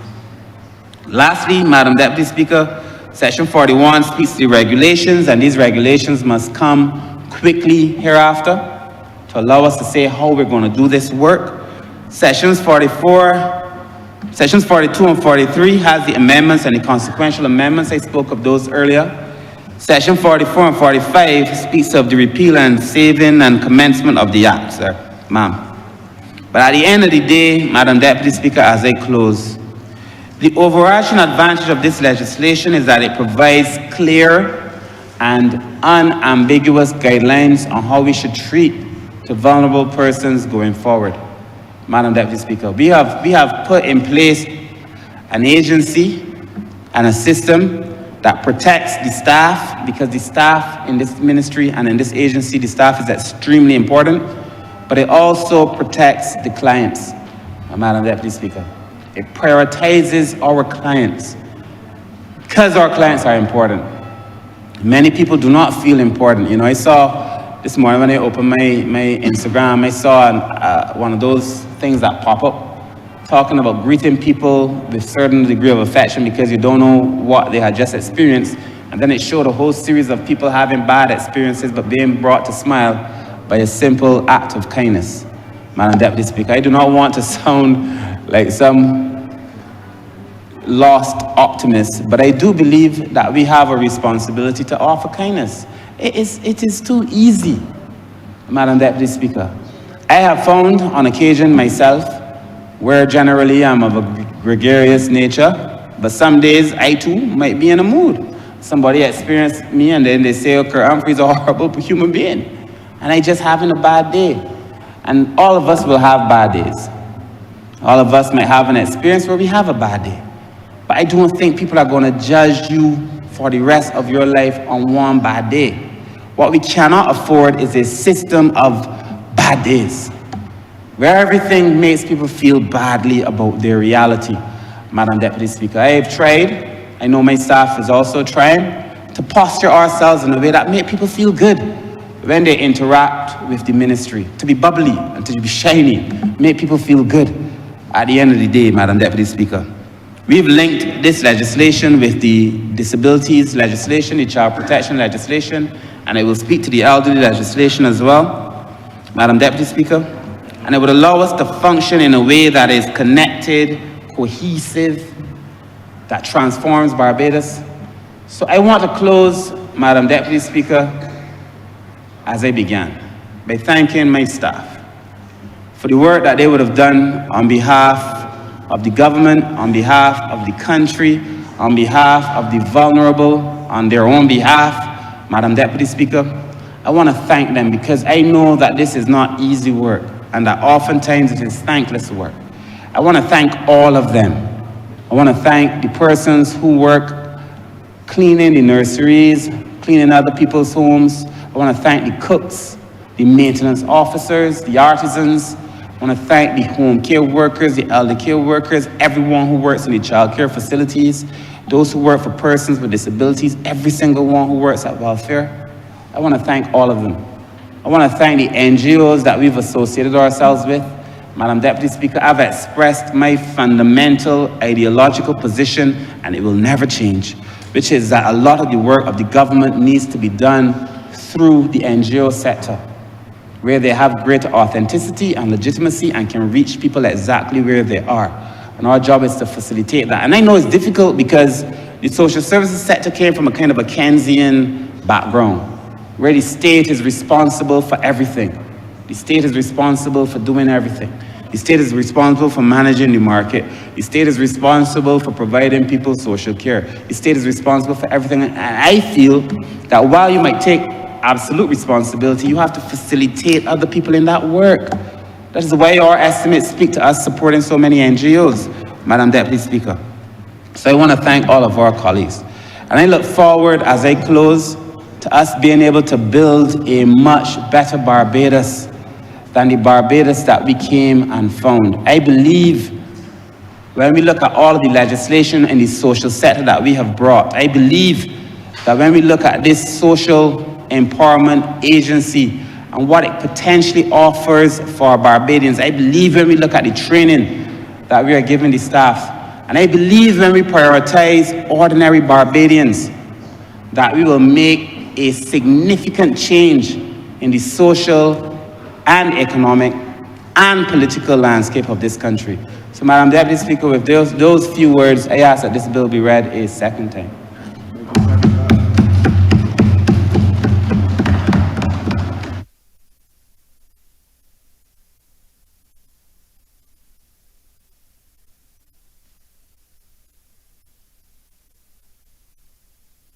Honourable Member for St. Peter. Thank you very much. Thank you very much, Madam Deputy Speaker. I'm thankful for the opportunity to be able to share a few thoughts this morning on this bill, the matter of the Social Empowerment Agency. And Madam Deputy Speaker, I know, like the Honourable Member who led this debate, the Honourable Member for St. Michael South, that this is an area that you are very familiar with. I think it is one that Barbadians generally understand and maybe are agreed on, but I think there are a few things that need to be emphasized or re-emphasized. And the bill speaks primarily to an amalgamation of a number of social agencies. And so I joined the debate. I'm not even sure if I should call it a debate. I joined the conversation because this is something that I believe all of us are at one ad idem on. I joined the conversation from the perspective of having a certain responsibility for another aspect of social protection, which speaks, and I'm referring to social security. And so I think as we practice in this government, where we relate to each other and we recognize that we are one government serving a single country, the convergence, the working with of our two ministries is something that is important to both myself and the Honourable Member for St. Michael South. Now, this amalgamation makes sense for a number of reasons, makes good sense for a number of reasons. And I, as I continue, really have to thank the Honourable Member and his team at the Ministry of People Empowerment, and yourself too, Madam Deputy Speaker, who was his predecessor, for these significant pieces of legislation that we have passed in this Honourable Chamber, debated and passed, that speak fundamentally to the upliftment of people. I refer to those already mentioned, people with disabilities, persons with disabilities, or the rights of persons with disabilities, the child protection legislation, and we have been informed this morning that legislation relating to the elderly, and we know that we've had a policy, and now legislation is to follow with respect to the elderly. And Madam Deputy Speaker, these two acts and a proposed bill speak fundamentally to what a government is about. Protecting those who are vulnerable. Ensuring that we can consider ourselves a civilized society. A society that looks after those that need some assistance, that need a hand up, that need encouragement, that need support systems around them to help them to get to where we would want them to be. And these three pieces represent, for me, persons with disabilities, children, and the elderly. Three groups that as a country, that as a society, we ought to have some significant focus on. Now, the matter of the amalgamation of some existing agencies, some boards, some departments, is important for people in St. Peter. Many of my constituents who have need for the support of the state have a challenge going to the welfare department. And Madam Deputy Speaker, I'm not talking about any either real or perceived treatment from persons who work in the welfare department. I'm talking about the fact that it is called the welfare department. And so that is the first barrier to seeking the assistance that for some people is absolutely necessary for a decent existence in a country and in a society and in a community. So that the idea of having to go to the welfare department, I speak to constituents, and when I ask, have you gone to the welfare department, people who have not gone, who know nothing about what some may consider about treatment, you can see on their faces that their dignity is impacted. And Madam Deputy Speaker, you know, we have a way in Barbados about speaking to pride. And we have sometimes a very disparaging way of referring to false pride. And those of us who feel we have achieved have and sometimes demonstrate a challenge with those who seem not to want to approach some of these agencies. It is because we have not experienced the challenge of leaving a village and going into Spikesong, in my case, going up the steps by the library and pushing the door. Now, once you come off Chapel Street and you don't go in by the post office, it means you're going to welfare. Because very few people are going to the library. You're going to welfare. There are vendors at the corner of Chapel Street and Queen Street. There are people who are going to Republic Bank. Those who are going to Republic Bank are not the ones going up the stairs. As small as their savings may be, they can't go into the bank. So that having to go to a place, an agency, an organization that is known as the welfare, and up by me, Honourable Member, we don't even call it the welfare department. We talk about going by welfare or going to welfare. So that stigma is a challenge that any caring government would want to address. Not to bash people by saying that if you know you're in need, you should go. We ought to recognize that people there is a certain dignity that we must encourage people to have and to maintain. And so the matter of amalgamating and creating the Social Empowerment Agency, that name change, just the nomenclature, is important as far as I am concerned, as far as the people of Barbados are concerned. The same goes for the Child Care Board.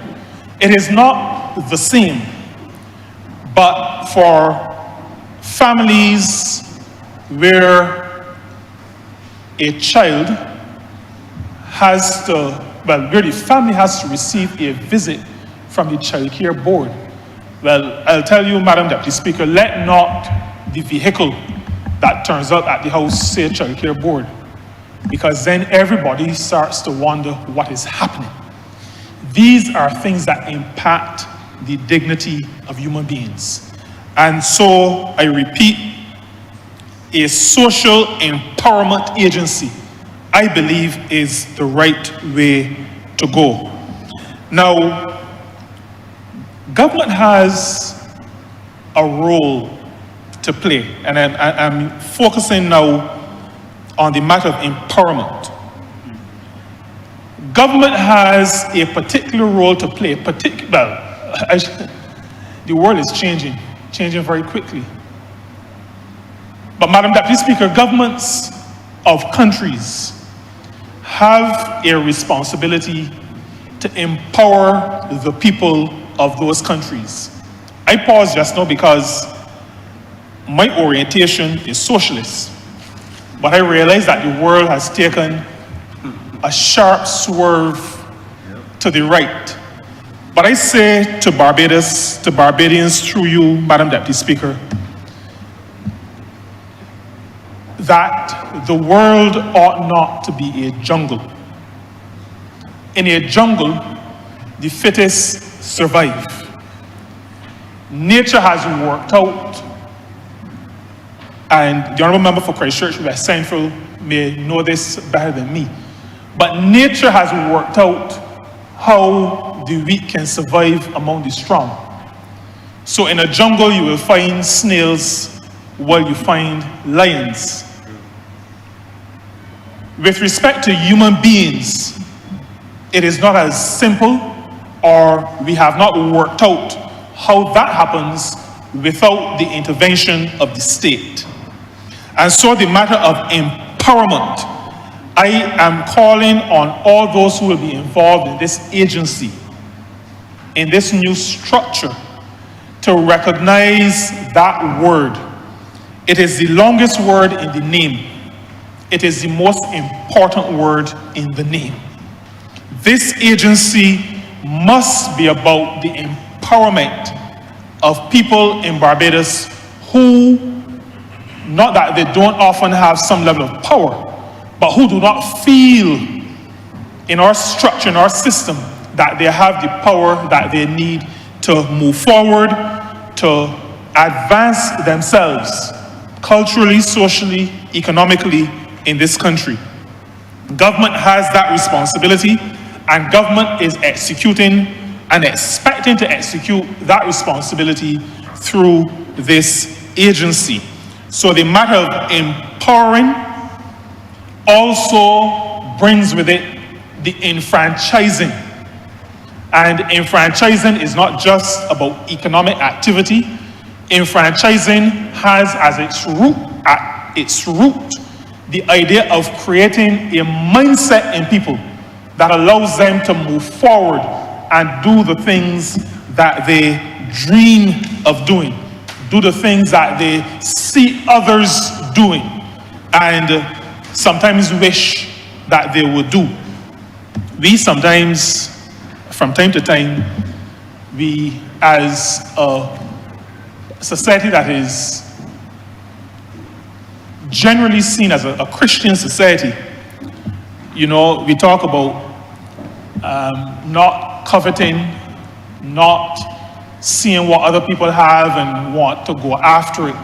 But I want to say to all people of faith, particularly of the Christian faith, that while the Bible says, thou shalt not covet, the Bible also says, covet, and it adds the word earnestly, at least in the King James Version, the best gifts.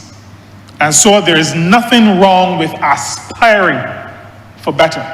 This agency, that this bill, when it becomes an act, will allow us to do, what it will allow us to do, will enfranchise people, will allow people to improve their circumstances, not just economically, but improve their circumstances socially, psychologically, and ultimately economically. And so, Madam Deputy Speaker, all that we do as we look at this bill speaks to empowering people. Now, the matter of social protection, as societies change, also has to change. And this government, as connected and as focused as it is on people, human beings, and uplifting people, we would recall that in this chamber in 2023, we addressed the matter of change in governance, change in structure, of the other arm of social protection, which is Social Security. And so as we transform social protection under the Ministry of People Empowerment and Elder Affairs, we do this having done some significant changes to the structure of the National Insurance and Social Security Service. And so I say that to remind us of that, but also to say that government recognizes that as we move forward, as time passes, as situations change, then those organizations, those structures that administer our social protection, that are in charge of our social protection, also have to change. And so we've changed the Social Security organization, and now we are changing the organizations that are responsible for people with disabilities, the elderly, children, the vulnerable in our society. There is also, as mentioned by the Honourable Member from St. Michael South, the matter of decentralizing. This is important because, asking people who don't have money to find 2 sets of bus fare to get to help. It's almost like asking somebody, and I've had this situation in St. Peter very recently at Porter's Road. It would almost be as farcical as asking somebody whose house is burning to go and bring the fire truck. When people are in need, the assistance needs to be close by. And so the matter of decentralizing what I heard the Honourable Member refer to as care centers, centers for empowering people, decentralizing these make much sense, because care and the tools for empowerment must be close to people. I have already spoken to the Honourable Minister, the member for St. Michael South, and I've said to him that we are thinking along similar lines with respect to Social Security. Because a person who wants to sign up for Social Security should not have to go to Colmarock, that is not the name of the road, Culloden Road, at the corner of Colmarock and Culloden Road, should not have to go that far from Pike Corner, even from Oysins or Thornbury Hill. You should not have to go all that way to sign up to be a part of the Social Security system. And so we've started the conversation. We have not made all the decisions that are necessary. The board obviously has to weigh in on this. But at the National Insurance and Social Security Service, we have started the conversation on aligning ourselves with the other arms of social protection and to have a presence at least at some of these decentralized care centers, so that under one umbrella, in one place, there's access to all the components of social protection. And I think fundamentally we recognize that it makes sense. We just have to work out the dynamics. But it is the intention of me as minister responsible for Social Security to have a Social Security presence at some of these locations that the Ministry of People Empowerment and Elder Affairs will be putting in place, those referred to by the minister as care centers. You see, Honourable Deputy Speaker, this government is about people. This government is about caring for people. This government is about uplifting people. And so we pursue an agenda that speaks to empowering, enfranchising, helping people to realize their dreams. And Madam Deputy Speaker, we can go back to 2018 and the offering and the providing, the giving of an increase to public officers, a pay increase to public officers in 2018. That was about people. In 2018, we increased the non-contributory pension in this country. That was about people. That was about raising the lot of people. In 2018, we restarted the payment of tuition fees for students in tertiary education. That was about people. What we're doing here now in March of 2025 is a continuation of what this government has been about from the time we were elected in May, at the end of May of 2018. This government is about lifting people. And so we recognize that the safety net is about protecting people, because there are people who need to be protected. There are people who we can consider to be weaker. In labor circles, we talk about workers who are vulnerable, or workers who are in situations of vulnerability, because not everybody wants to be considered vulnerable, and we do not want to refer too loosely to people necessarily as vulnerable. So there are persons who are vulnerable, but there are persons who are fine, but they are in positions of vulnerability. And so the social safety net has to be for those people. There are people in situations we call, well, there's a British labor economist, Guy Standing, who talks about precarity, people in precarious situations. Social protection is not just for people who have lost all or who do not have anything. We also have to recognize as a government that we have to be working to protect people who may be on the edge. They have not fallen off. They may be on the edge. Social protection and a social outlook, socialist outlook to governance has to recognize that our responsibility is also to stop people from falling off the edge, those who are close to the edge. And so addressing the vulnerable, those who are in situations of vulnerability, those who are in precarious situations, has to be top of mind for us. Because as a government, we are concerned with creating a situation of equity.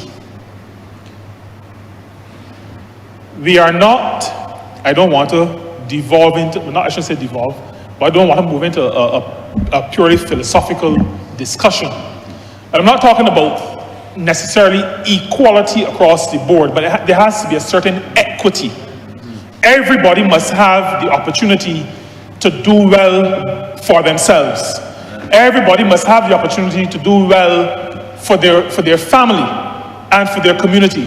Everybody may not become wealthy, so not equal in that sense, but there must be equal opportunity, and a safety net must be there for those who face challenges and need the assistance. Empowerment is the other area of responsibility, so that we provide that safety net, but the empowerment that I spoke to earlier must be recognized as an important part of what the government will do for its people. And so we are committed, Madam Deputy Speaker, to ensuring that people are empowered to access education and to use education to advance themselves. Education, not just academic, but education with respect to what we refer to as technical and vocational skills. All of it is education. We provide all the training that is necessary.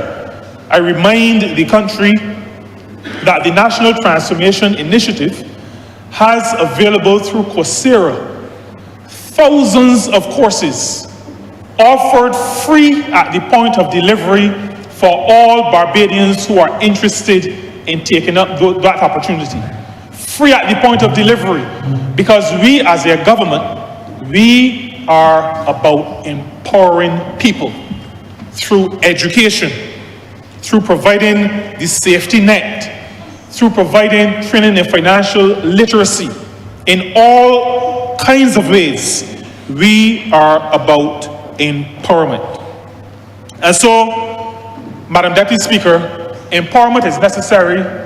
I will soon wrap up. Empowerment is necessary when we recognize the inherent humanity of all human beings. When we recognize the inherent humanity of all human beings and their right to a dignified life. That, Madam Deputy Speaker, I'm sure has driven many who have worked in the social agencies before. But Madam Deputy Speaker, I am hopeful that under the new agency, there will be a renewed sense of the fact that the calling of those who work in this agency is to reinforce the dignity of human beings, recognizing their inherent humanity. I will also share, Madam Deputy Speaker, that this amalgamation must be more than just achieving operational and economic efficiencies. This amalgamation is about moving people from where they are to where they want to be. And I am confident that as government continues its program of building people, building their capacity, building their psychological positioning, because that is important. When we continue on this path, I am absolutely confident that the people of Barbados will see their lot improved, generally speaking.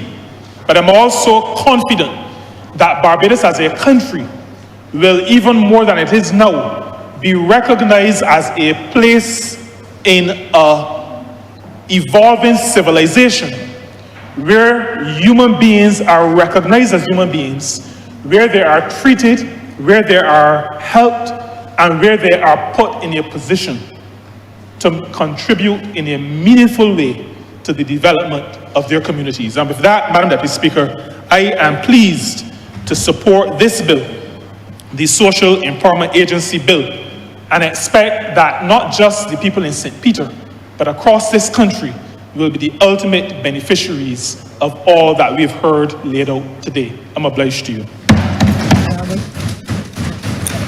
Our member, St. Michael South. Madam Deputy Speaker, I rise very briefly to thank the Honourable Member for St. Peter for his support on this bill. You know, there are some people in any place with whom you have almost the exact same mentality, and the Honourable Member for St. Peter and myself, we share a very similar perspective on the world. So does the member for St. Michael South Central, if I am being very honest. A very similar perspective on the world, and I think most of us in this Parliament share a very similar perspective on life in this regard. I have had the good fortune of being mentored by some good men and women, Madam Deputy Speaker, and again, there's one, the Honourable Member for St. Michael East, as Minister of Social Transformation, and we had many conversations around this amalgamation. I had the opportunity to learn from him. I want to thank him. I want to thank the former member for St. Michael South East, as I said, the former member, Mr. Hamilton Lashley. I want to thank you, Honourable Deputy Speaker, for the work you would have done in this space. All of those who went before me. I mean, if I'm being honest, Madam Deputy Speaker, and I want to be in this place all the time, I feel a special debt to those who are on the other side. Permit me to say it. The former member of Social Care, Mr. Steve Blackett, who would also had conversations with me on what social services must look like. I want to thank the Honourable former members, Chris Sinclair as well, when he was in this ministry. Again, we spoke about what social services should look like.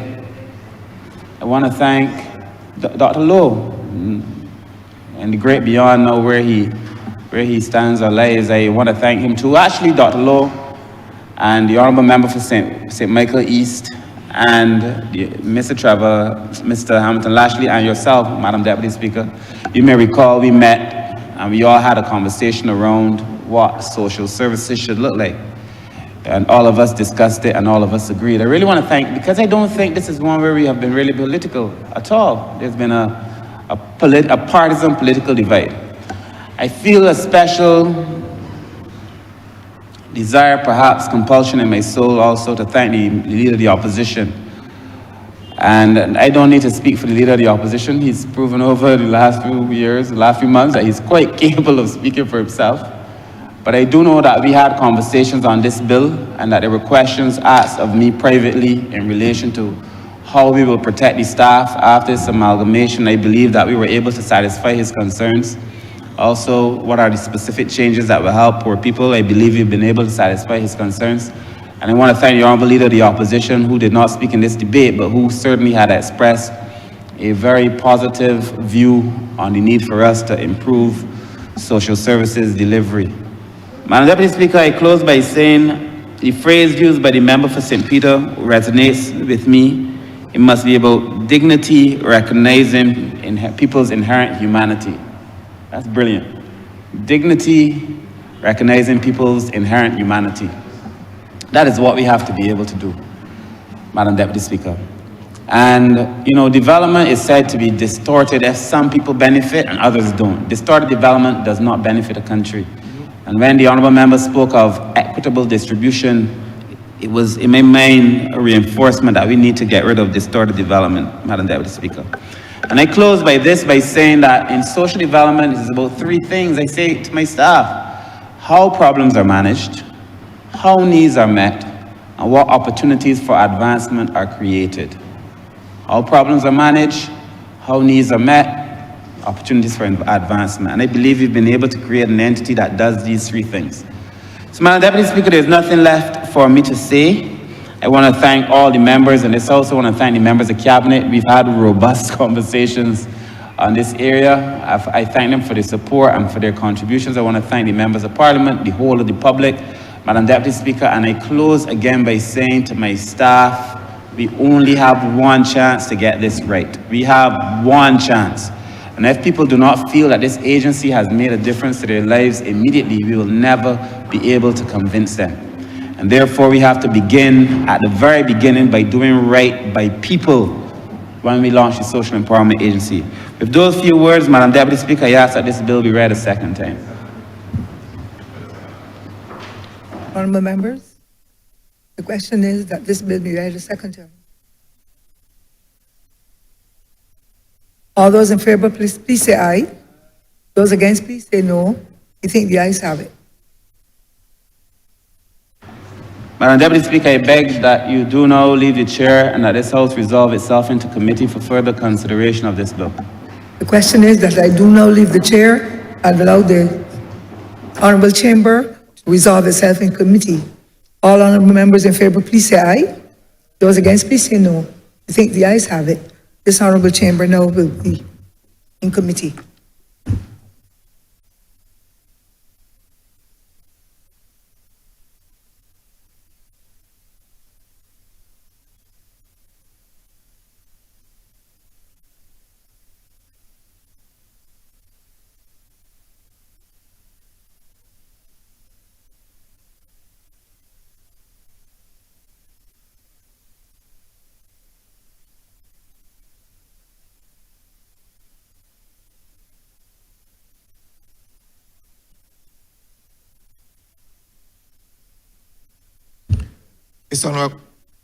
This Honourable House is now in committee. Yes, sir.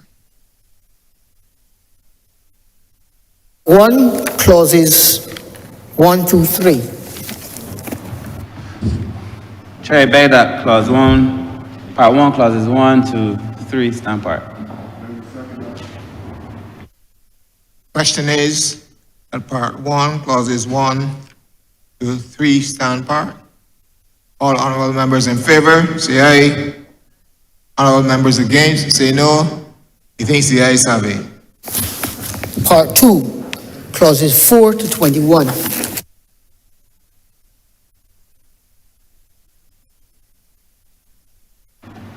Madam Chair, I beg to move that part 2 stand part, clauses 4 to 21.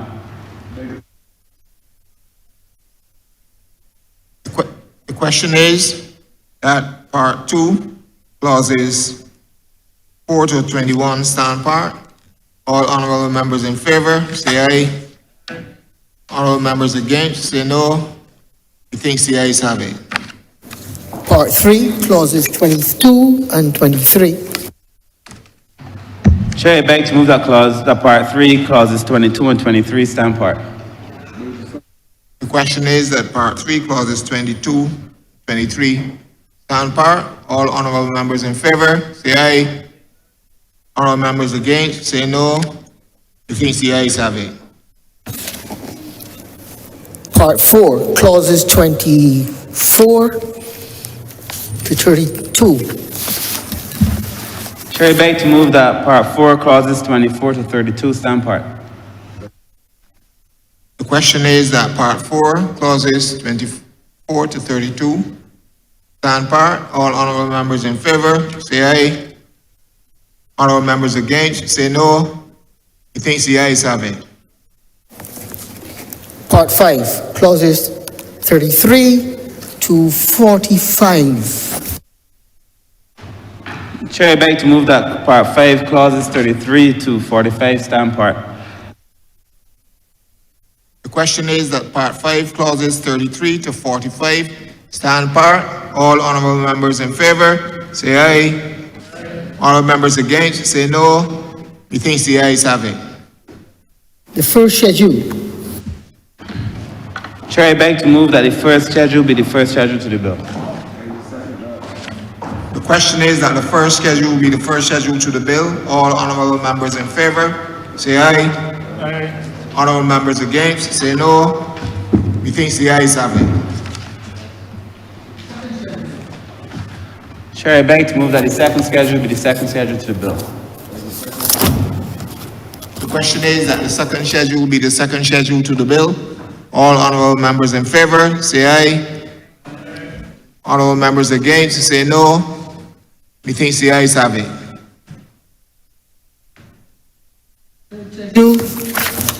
Chair, I beg to move that the third schedule be the third schedule to the bill. The question is that the third schedule will be the third schedule to the bill. All honorable members in favor, say aye. Honorable members against, say no. We think the ayes have it. Chair, I beg to move that the fourth schedule be the fourth schedule to the bill. The question is that the fourth schedule will be the fourth schedule to the bill. All honorable members in favor, say aye. Honorable members against, say no. We think the ayes have it. Report.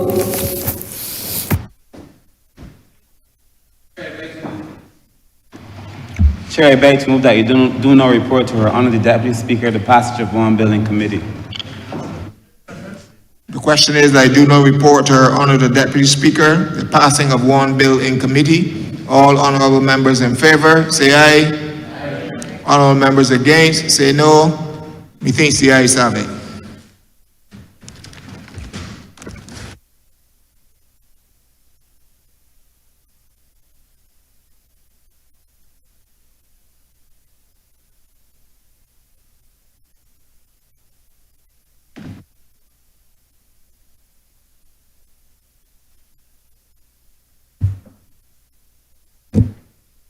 Honorable members, the chairman of committees has reported to me the passing of one bill in committee.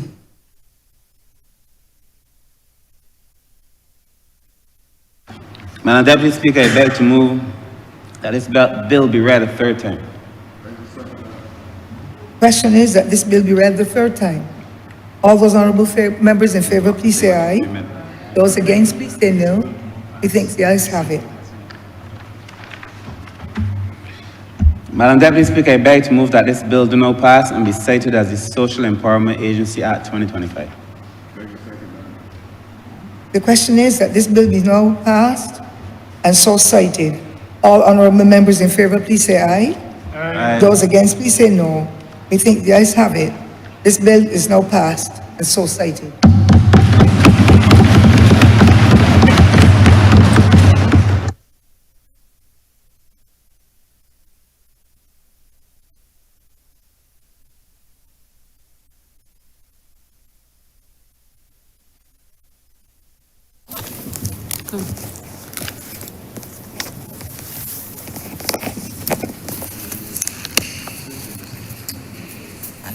Trying to catch your attention. 12. Number 12. The old resolution, or you want to do 12 and 14 together?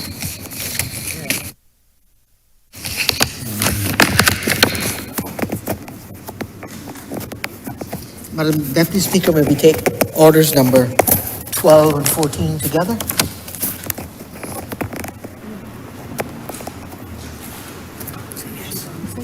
Say yes. 12 and 14. Honourable members, this honourable chamber will now take orders number 12 and the 14 together. All honourable members in favour, please say aye. Those against, please say no. We think the ayes have it. Orders number 12 and 14 together. Orders number 12 and 14, in the name of the Honourable Leader of the House, to move that the House resolve itself into Standing Finance Committee to consider grants of sums of money for the service of this island. Questions? Madam Deputy Speaker, I beg to move that you do now leave the chair and that the House resolve itself into Standing Finance Committee for further consideration of the resolution. The question is that I do now leave the chair and allow this honourable chamber Standing Finance Committee. All honourable members in favour, please say aye. Those against, please say no. Me think the ayes have it. This honourable chamber is now standing Finance Committee.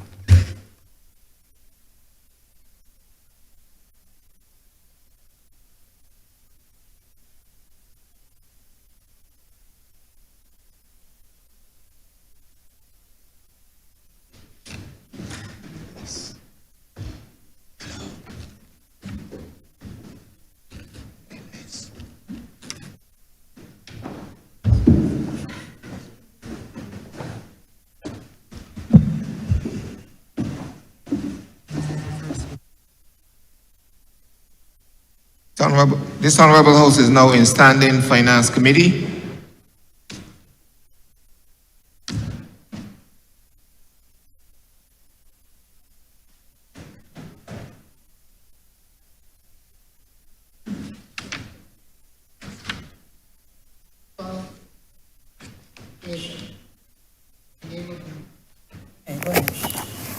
Honourable Minister of Finance, to move the passing resolution to grant the sum of $2,288,465 from the Consolidated Fund and to place it at the disposal of the government to supplement the estimates 2024-25 as shown in the supplementary estimates number 1, the 2024-25, which form the schedule to this resolution. Head 87, Ministry of Education, Technology, and Vocational Training.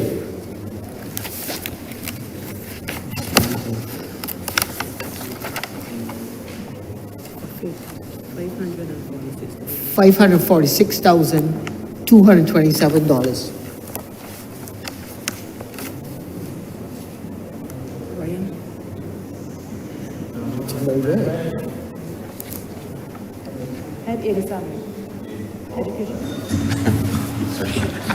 Thank you very much, Mr. Chair. Apologies. Head 87 relates to the reopening, sir, of the Alma Paris Memorial School. And I do recall, sir, that the Cabinet had agreed that we will rename it the Alma Paris Academy. And as you know, sir, that this facility, educational institution, was closed some years ago, and it left a gap in the provision of educational services for public students, as you are aware, sir, in relation to persons who, based on the current criteria in relation to performance in the common entrance, did not specifically meet that criteria, but no real provision was made for their support. They were dispersed effectively across the system, sir, and therefore the government believes that in order for us to be able to ensure that those persons who will need very specific interventions in relation to their education, that is, it was important that we reopen the school, and to be able, in the same way as we just did, sir, in relation to the creation of the Social Empowerment Agency, to ensure that the programming that is required for persons who need that dedicated care and attention, sir, that can be provided. So the sums of money is being asked here in Head 87, sir, has already been dispensed with respect to the upgrade of the facilities, and I know that the Ministry of Education certainly will be looking very quickly in relation to having that facility reopened, such that we can reallocate persons across the secondary system to be able to access education service in the way, sir, that they ought to, rather than being shepherded in a sense, sir, with the rest of the student body across the various educational institutions at the secondary level. And so, sir, with those very few words, I'd like to move to Head 87, Stan Park. 10 seconds. The question is that Head 87 stand part. All honorable members in favor, say aye. Honorable members against, say no. Methinks the ayes have it.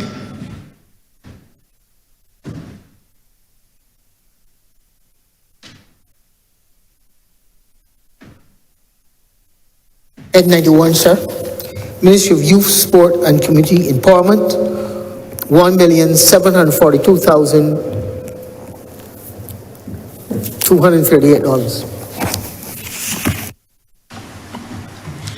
Mr. Chairman, the sums of money being appropriated here, sir,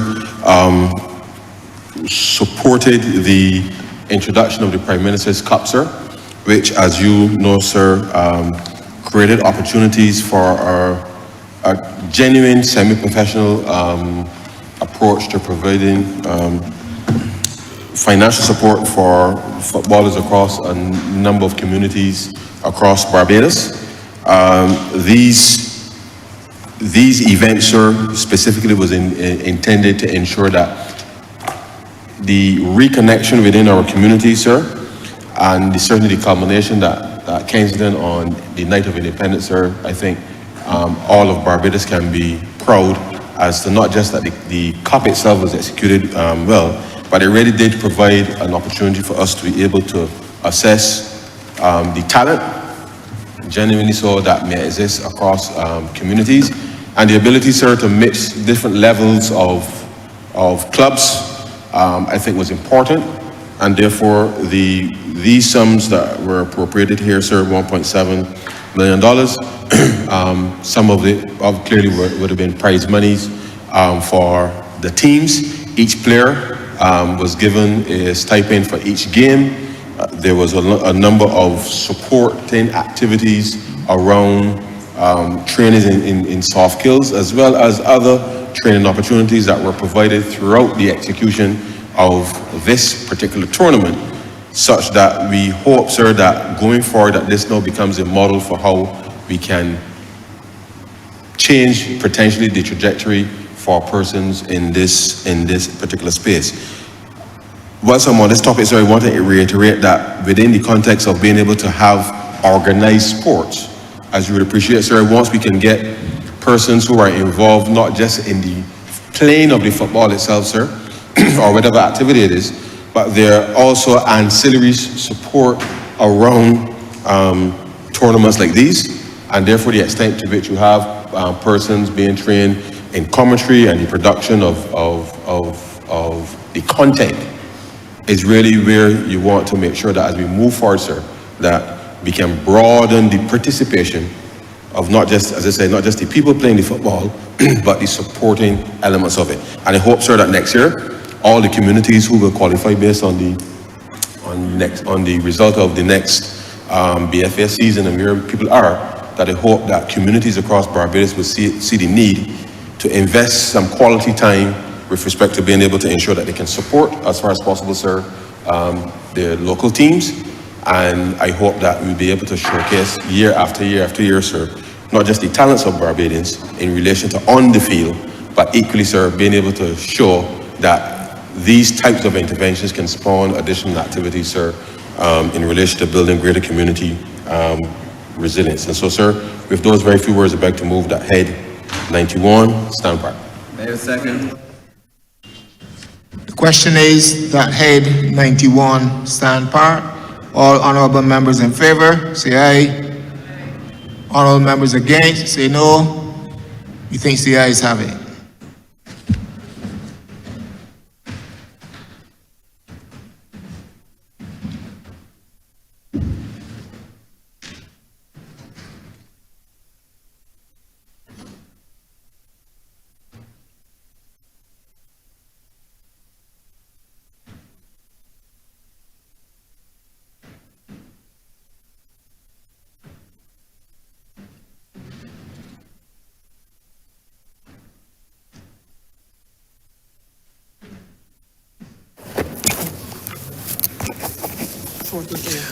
Order 14A, sir.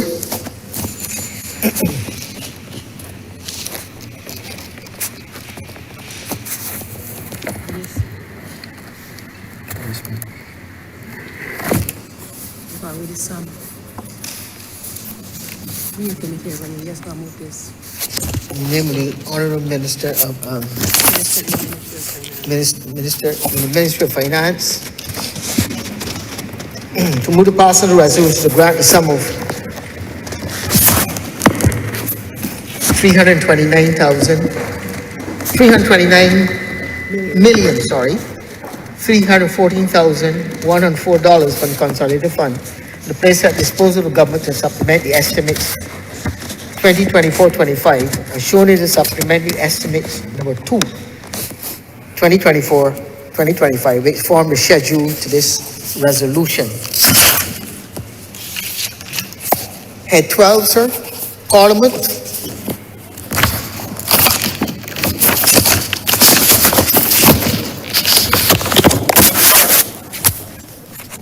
In the sum of $140,462. Mr. Chairman, the sums being appropriated here, sir, they're associated with the fact that Barbados has assumed the chairmanship of the Commonwealth Parliamentary Association, sir. And with that, it meant that both the Speaker of the House as well as the President, sir, in honoring our commitments in relation to chairing that association, has meant that they have had to as well as the staff of Parliament accompanying them in relation to being able to execute their duties in that respect. And therefore, as we seek to, and I know that, I believe, sir, later this year, we will be hosting the Commonwealth Parliamentary Association Conference here in Barbados. And therefore, I believe that we will be able to see, certainly as we are seeing globally, hoping to see greater synergies in respect to the advance of democracy, certainly within the Commonwealth. And therefore, these monies were appropriated to be able to help support those activities. And so, with those very few words, I'd like to move that head 12 stand by. The question is that head 12 stand part. All honorable members in favor, say aye. Honorable members against, say no. Methinks the ayes have it.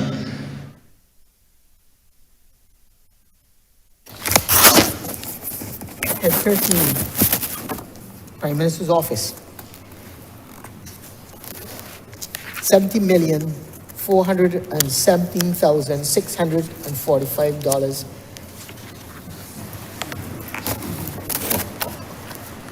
Thank you very much, Mr. Chairman. This sum of monies has essentially three parts.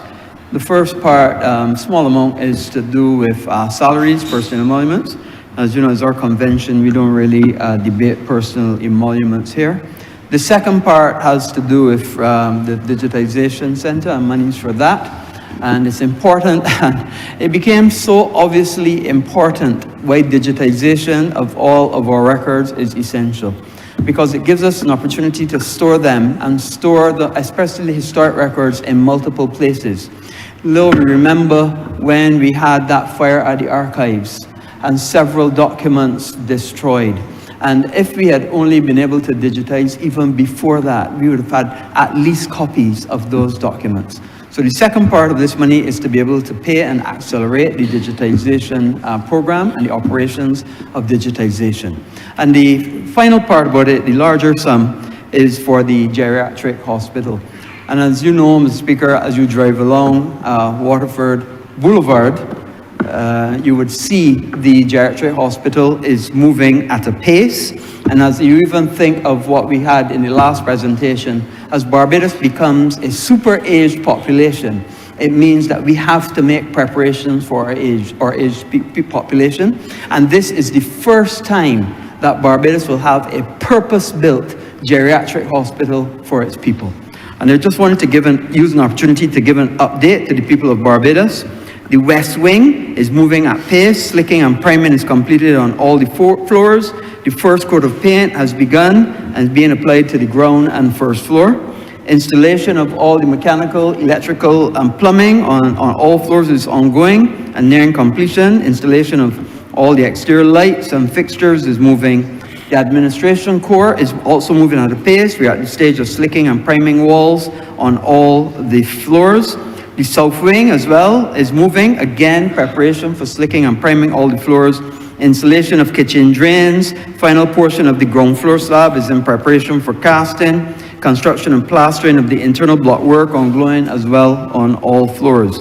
The annex, same thing again, slicking and priming on all the floors of the superstructure. Construction of the internal block work is completed. Plastering of the internal block work throughout is nearing completion. The chapel, installation of standing seam roof sheeting is ongoing.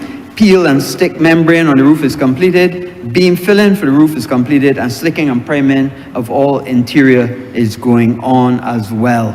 The central plant, the chillers have been placed on the concrete plinths on the chiller yard, and connecting for the chiller water pipes to the chillers. Ongoing installation of all the equipment in the pump room and central plant is all going and moving at a pace. Generator building, parapet wall and roof is constructed. Construction of the superstructure is completed. First coat of paint has been applied to the interior and the exterior of the building. Water reclamation, the construction of block work, superstructure, plant has been completed, and the first coat of paint is being applied to the exterior of the structure. Pump room, construction of the superstructure for the pump room is totally completed. Painting is now going on, and the installation of the mechanical, electrical, and plumbing is moving at a pace. Infrastructure works, as we can all see, this works on the exterior, on the main road. Cutting of the wall and putting in the sidewalk is completed, and the works for the internal access road for the sidewalk is ongoing. Grading the levels, the area of the access road is being raised as well to the required level, and we're now installing the drainage pipes and catch basins as well. 90%, as I said, of the walkway has been cast on Waterford Main Road. Reinforcement has been laid, and the remaining 10% is left to be cast.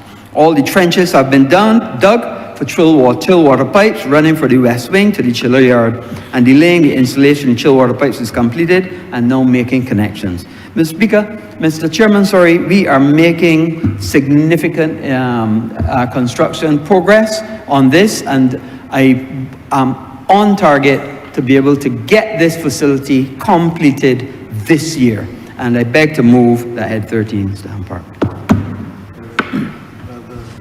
Question is that Head 13 stand part. All honorable members in favor, say aye. Honorable members against, say no. Methinks the ayes have it.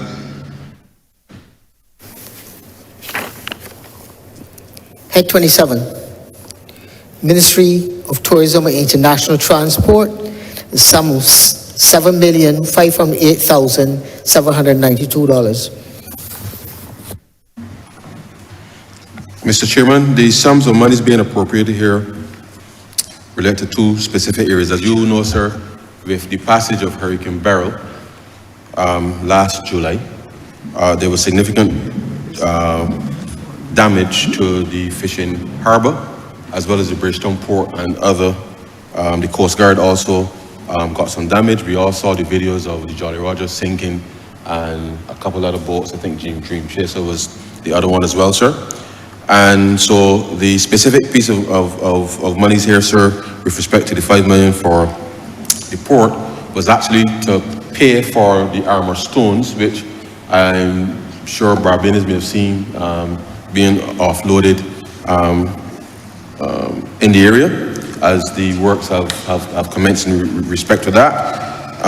So this was the advance that was made with respect to us after the coastal assessment was done, with respect to the specification of those stones. We all recall, sir, seeing the breakwater at the Bridgetown Harbor.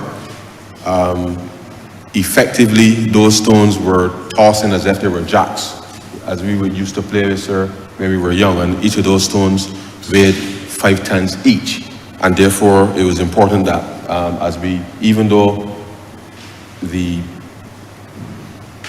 facility was built in the 70s, sir, in relation to being able to withstand a Category 1 hurricane, back then, we had a situation last year where we had a Category 3 storm, 100 miles east of Barbados, creating significant damage. And therefore, the immediate repair is temporary, and therefore, we needed to make sure that we got this work started in order to give greater certainty with respect to the industry moving forward in relation to the execution of those activities.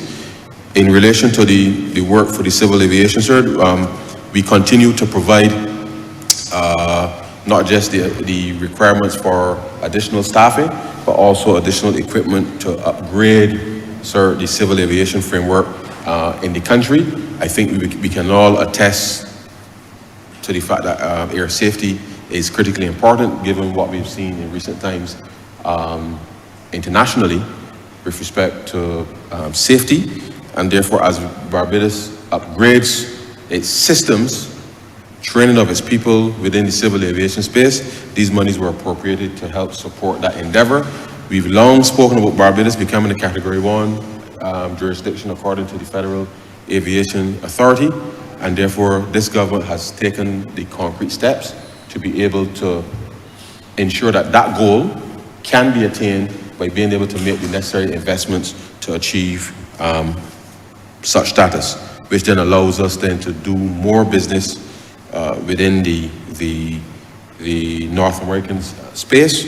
And therefore, sir, with those very few words, I beg to move that Head 27 stand part.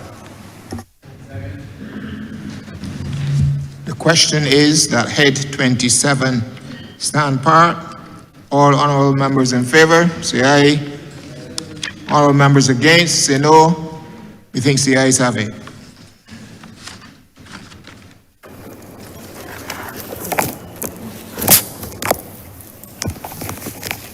Head 31, sir. Ministry of Industry, Innovation, Science and Technology in the sum of $10,678,229. Bigger part is 19 million, sir. Thanks, Chair. Yes. So the sums of monies being appropriated, sir, relate to a few things, and we know that we had some challenges last year, sir, with respect to cybersecurity. We did, but these specific sums here related to, in part, sir, consultancy in relation to advisories in relation to cybersecurity, and this was early in the year. We also had provisions within the context of being able to renew the various licenses. And let me say for the record, sir, the fact that the supplement is here now is not in any way related to the timing of the event. So as we transition from 2023, 24 to 24, 25, administratively we moved the renewal of those, the payment, I should say, from one ministry to the next, and therefore the sums being appropriated here was in support of ensuring that the Ministry of Innovation, Science and Smart Technology renewed those licenses. So nothing related to the timing with respect to the fact that the resolution is here. Now, as well as support for establishing government's e-services platform, which is really going to be the highway, if you like, sir, that allows all government departments to be able to connect and exchange information as required. Lastly, sir, Barbadians may, on their way to and from the airport, approaching the Newton roundabout, the Henry Ford roundabout, sir, at Newton, may have noticed that there's a interesting building being constructed next to Gildan, next to Gildan. And the money's being appropriated here are really resources that were provided to the Barbados Industrial Development Corporation to be able to help build out the Innovation Center at Newton. It is perhaps the first time that we have really had a sustained expansion of industrial facilities in the country. And the intention there, sir, is to be able to do research and development, a lot of pharmaceutical research and R&D within that space, sir, as well as innovative, more life science research in relation to being able to target the fact that we have a fairly significant number of persons who graduate from the university in the science space, and we want to be able to leverage as much as possible those skills so that either it is local companies doing research or international companies coming to do research. We've seen with respect to the pandemic that we need to boost our ability with respect to being able to develop not just vaccines, but specifically, sir, research in relation to diabetes, hypertension, and the medicines associated with treating those conditions for Black people.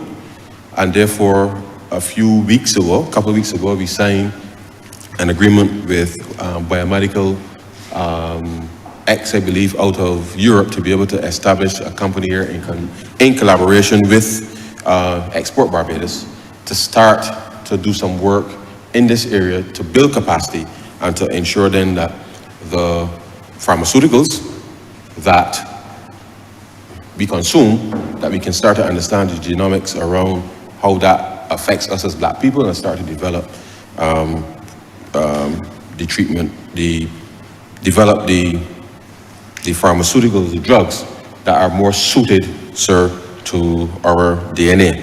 And therefore, these monies were appropriated to be able to help build some of that infrastructure, modern facilities for companies to be able to operate. And therefore, with those very few words, sir, I beg to move the Head 31 stand part. The question is that Head 31 stand part. All honorable members in favor, say aye. Honorable members against, say no. Methinks the ayes have it.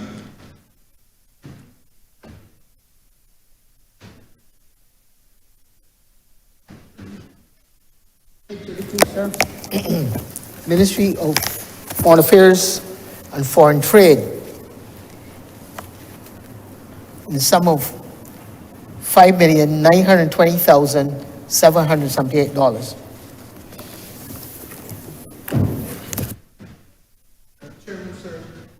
Sorry, Mr. Chairman, sir, the Head 32 is speaking to a number of issues. First of all, legal fees to the firm of Voltaire Theatre, newly contracted staff, secondly, wages and rental of property. Let me speak first of all, sir, to the question of the legal fees because they arise largely out of two major hearings that Barbados is now participating in or has participated in. And they turn largely on the question of the climate crisis and the impact of the climate crisis on small states such as ours. The first, sir, was the hearing which was conducted in part by the Inter-American Court of Human Rights, in part here in Barbados. It was a petition begun by the government of Colombia and also the government of Chile. And we joined, sir, in seeking a uniform interpretation of the law with respect to protections which would be available in human rights arising from and applying the entire corpus of international law. The second hearing, sir, took place at The Hague before the International Court of Justice between November and December, and Barbados would have presented in November. And certainly that was a petition which was led by the island of Vanuatu, which, as we know, sir, has started to disappear beneath the ocean. And the questions there were, again, the question of protection against transboundary harm, which are caused by the emissions of dangerous gases and so on. And the right of states like Vanuatu to be entitled to compensation. The hearings are expected, both of them, to have judgments available sometime around the middle of this year, and so we await that. The second tranche of money before us, sir, which is being appropriated, speaks to 3 Deputy Consul General who have recently been appointed and deployed, 2 of whom will be in the United States of America, one in Miami, one in New York, and the third, sir, will be in Toronto. In fact, I should not say he's already been deployed because he's still here. He's not yet gone there. The purpose for these Deputy Consul General, sir, is to facilitate us with the ability, for the first time, to be able to bring a very targeted focus on the diasporic relationships between those of us here in capital and those Barbadians living overseas. As you would appreciate, sir, it is of tremendous significance given the climate, which is, pardon the expression, the environment, which is now existing geopolitically in the United States of America. And we want to be in a position where we can extend the closest possible amount of cooperation, support, and management of processes with our diasporic brothers over there. Similarly, sir, the concern arises in Canada, which of course is not as acute at this stage as the United States of America, but the storm signals are also on the horizon. And frankly, we are building out a diasporic policy of a national nature, a global nature, so that we will be able better to relate to the diaspora across the world.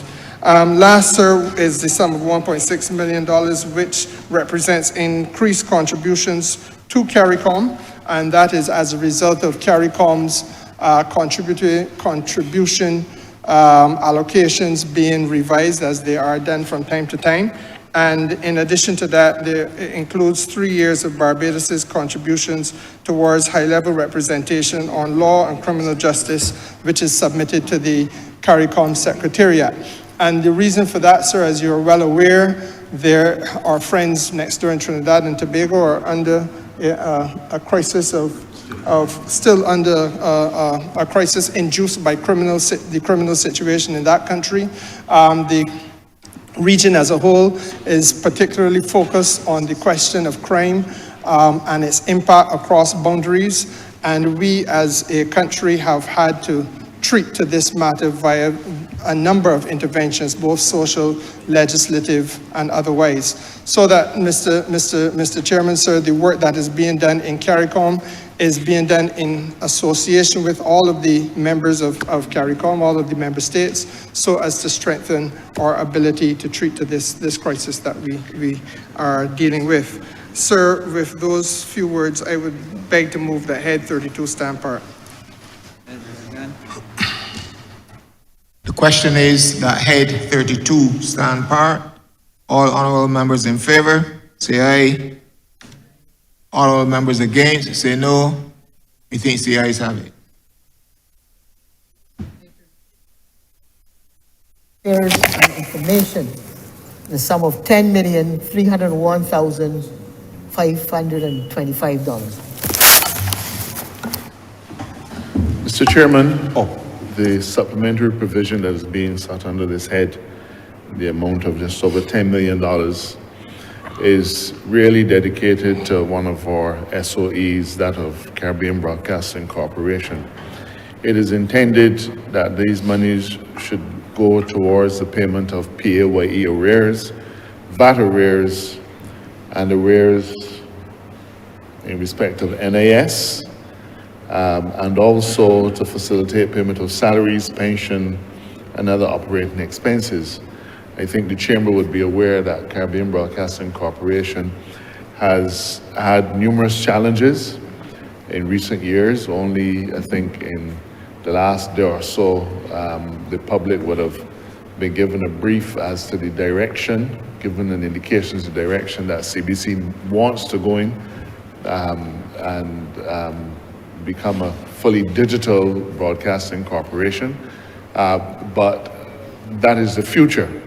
The fact is that there are some significant commitments in respect of the employees that have to be provided for, and as the owner of this SOE, notwithstanding that we want to push them towards a state of self-sufficiency, it is incumbent on the government to make sure that the resources are provided to safeguard the livelihood, the pensions, and the other perquisites that are the property of the employees.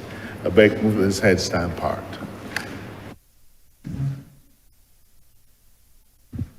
Question is that head 33 stand part. All honorable members in favor, say aye. Honorable members against, say no. You think the ayes have it?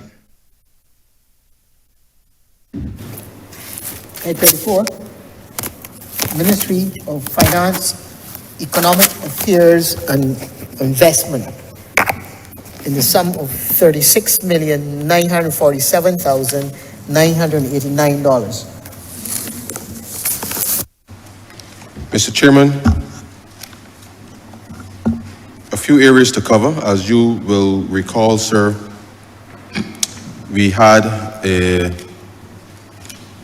data breach at the Barbados Revenue Authority, and under the contingency head, we were able to engage a number of firms that not just responded. Sorry, so let me start with the BRA, sir. We engaged firms to be able to look at the forensic audits in relation to what transpired with respect to that data breach, as well as breach counsel to be able to ensure that persons were properly advised in relation to the legal requirements in respect of that matter. But subsequent to that as well, sir, we engaged a number of firms to look at government's critical infrastructure from a cybersecurity perspective, to ensure that our posture, as it were, sir, would be hardened. And therefore the resources, part of the resources here relate to that. We also provided humanitarian support to the government of Cuba. You know, sir, that Cuba has provided significant support to Barbados as well as to the region, particularly during the pandemic, sir. We were able to give some humanitarian aid to Cuba, sir, during the course of this year through the Ministry of Foreign Affairs, as well as provision for some hurricane relief, sir, to Grenada and St. Vincent after the passage of Hurricane Beryl. And given that there was significant humanitarian disruption directly with respect to the passage of Beryl on the countries of Grenada and St. Vincent, we felt that even though we had damage, that it was important that we help our neighbors, sir, even though we had significant damage as well. In relation to the other elements, sir, under the general management, we also had to deal with some matters, sir, in relation to our policies related to CRIF, based on the fact that the premiums have changed. I actually have a meeting on Tuesday with CRIF again, sir, to be able to ensure that our coverage in relation to the upcoming hurricane season is what we would like it to be from a parametric insurance perspective. And I certainly look forward to those discussions there, sir. With respect to the Customs Department, sir, we are intending to do a few things, sir. We are intending to upgrade the executive platform. Cabinet has approved for us to proceed with respect to that engagement, sir. And therefore, some of the monies here are related to the down payment in relation to being able to make that happen. Equally, sir, Customs now resides at the old Port Authority building. You may recall, sir, that it's August of last year, the building was open. It is now called the Sir Roy Trotman Customs House. And the part of the resource here really was related to furniture from Silver Line Systems, sir, to be able to equip the office in relation to that. In addition, sir, under the Enterprise Growth Fund, during the course of this year, we were able to provide sums of monies to be able to recapitalize the Agricultural Development Fund of $10 million to EGFL as part of government's continued support to ensure that we can have climate resilience enhanced climate resilience within the agriculture sector, and therefore we provided those monies to be able to achieve said objectives. And so with those few words, I beg to move that Head 34 stand part. The question is that Head 34 stand part. All honourable members in favour, say aye. Honourable members against, say no. Methinks the ayes have it.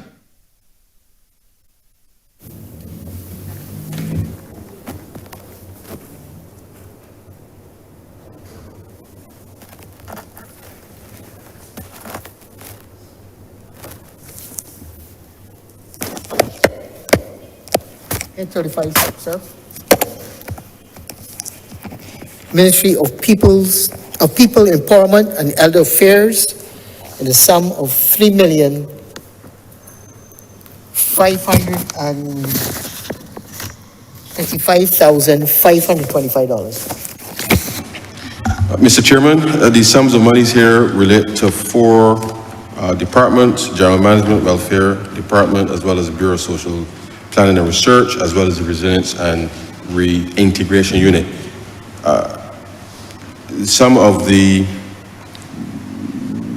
first 2 heads sub-programs here relates to the payment of national insurance contributions. These monies were advanced in the course of the year to ensure that all of the statutory obligations were met within the Welfare Department, as well as the General Management and Coordination Services. As you are also aware, sir, under the Bureau of Social Planning, the ministry is also engaging in the survey of country assessments for living conditions, and therefore those resources with respect to the remuneration for the enumerators are what those specific sums are for. In addition, sir, as you heard the minister speak to in the previous debate, the fact that the government has been able to do more and do it in a faster time frame with respect to the resilience and the reintegration unit. We've provided resources to make sure that when something happens, that as far as at least financially possible, but obviously they are also still faced with accommodation constraints as it is at the moment. We've tried as far as possible to ensure that there are no financial issues in relation to allowing people to be able to be resettled once there's a specific particular intervention. So those sums were provided to ensure that the unit could provide the services for persons who needed them most quickly, and therefore, sir, with those few words, I beg to move that Head 35 stand part. Question is that Head 35 stand part. All honourable members in favour, say aye. Honourable members against, say no. Methinks the ayes have it.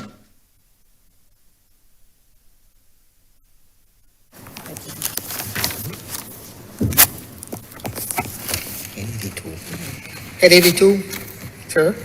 Ministry of Environment and National Beautification in the sum of $43,389,014. Mr. Chair, the sum is appropriated for the following. 1, the sum of $1,020,180 for the payment of fees to the independent contractors who work to clean the seaweed off our beaches for the period October and November of last year, and for February and March this year. the sum of $17,443,503 is basically to provide support not only for our business interruption benefit disbursement that was paid to our fisher folk, but of course to pay for outstanding invoices incurred when we had the hurricane in terms of the repair and our recovery efforts. Also includes the purchase of our molds for the new boats and for the repairs undertaken to our breakwater in our Bridgetown Fisheries Complex. The sum of $146,089 is required to provide for the cleanup of the marina and the boatyard, which happened immediately after Hurricane Beryl, and of course the repairs, minor repairs to the Berenda Cox and Paynes Bay market. The sum of $24,157,422 is required to facilitate the payment of additional garbage trucks, and I'm sure that persons in earshot would have seen those garbage trucks operating on roads as we look to improve our garbage collection. The sum of $539,461 provides for the payment of fees to workers, and you are aware that we started the Gullies project, and this is for the workers who work for the period October and November 2024 and February and March of this year.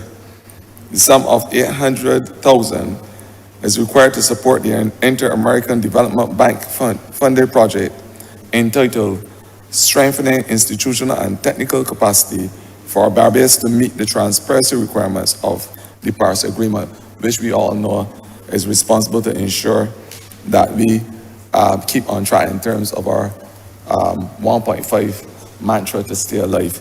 So I beg that Head 82 stand par. Question is that Head 82 stand par. All honorable members in favor, say aye. Honorable members against, say no. Methinks the ayes have it.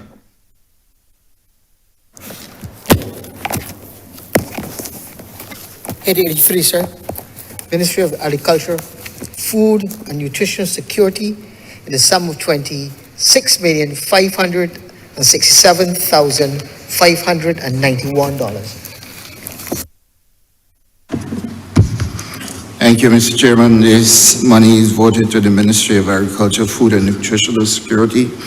One, we are seeking to continue to support agriculture by way of making sure that we keep the wells across the agricultural fields clean through our aquifer recharge program, and at the same time prevent the washaway of hedgerows onto the streets, and therefore the Cuscus Grass program, which is all part of a NECARP program that also helps to control coverage in this country. The sum of $2 million goes to support that program. Mr. Chairman, sir, we also continue to carry the cost of the storage tanks. This albatross is still around our necks, and the sum of $2.1 million is set aside for paying for those tanks. Those tanks, you do know, Mr. Chairman, were set up in the Bridgetown port during the last administration, and therefore we continue to carry the cost for them. And then, Mr. Chairman, the cost of the sugar harvest, which started on Tuesday of this week, we did commit that we will continue to give the sugar industry a climate mitigation subsidy and support for haulage, and indeed support for good husbandry on the farms. And therefore, the remainder of this supplementary goes towards supporting the sugar industry and making sure that we continue to produce enough molasses for our rum industry and sugar for domestic consumption. So, Mr. Chairman, I beg to move that Head 83 do stand par. The question is that Head 83 stand par. All honorable members in favor, say aye. Honorable members against, say no. Methinks the ayes have it.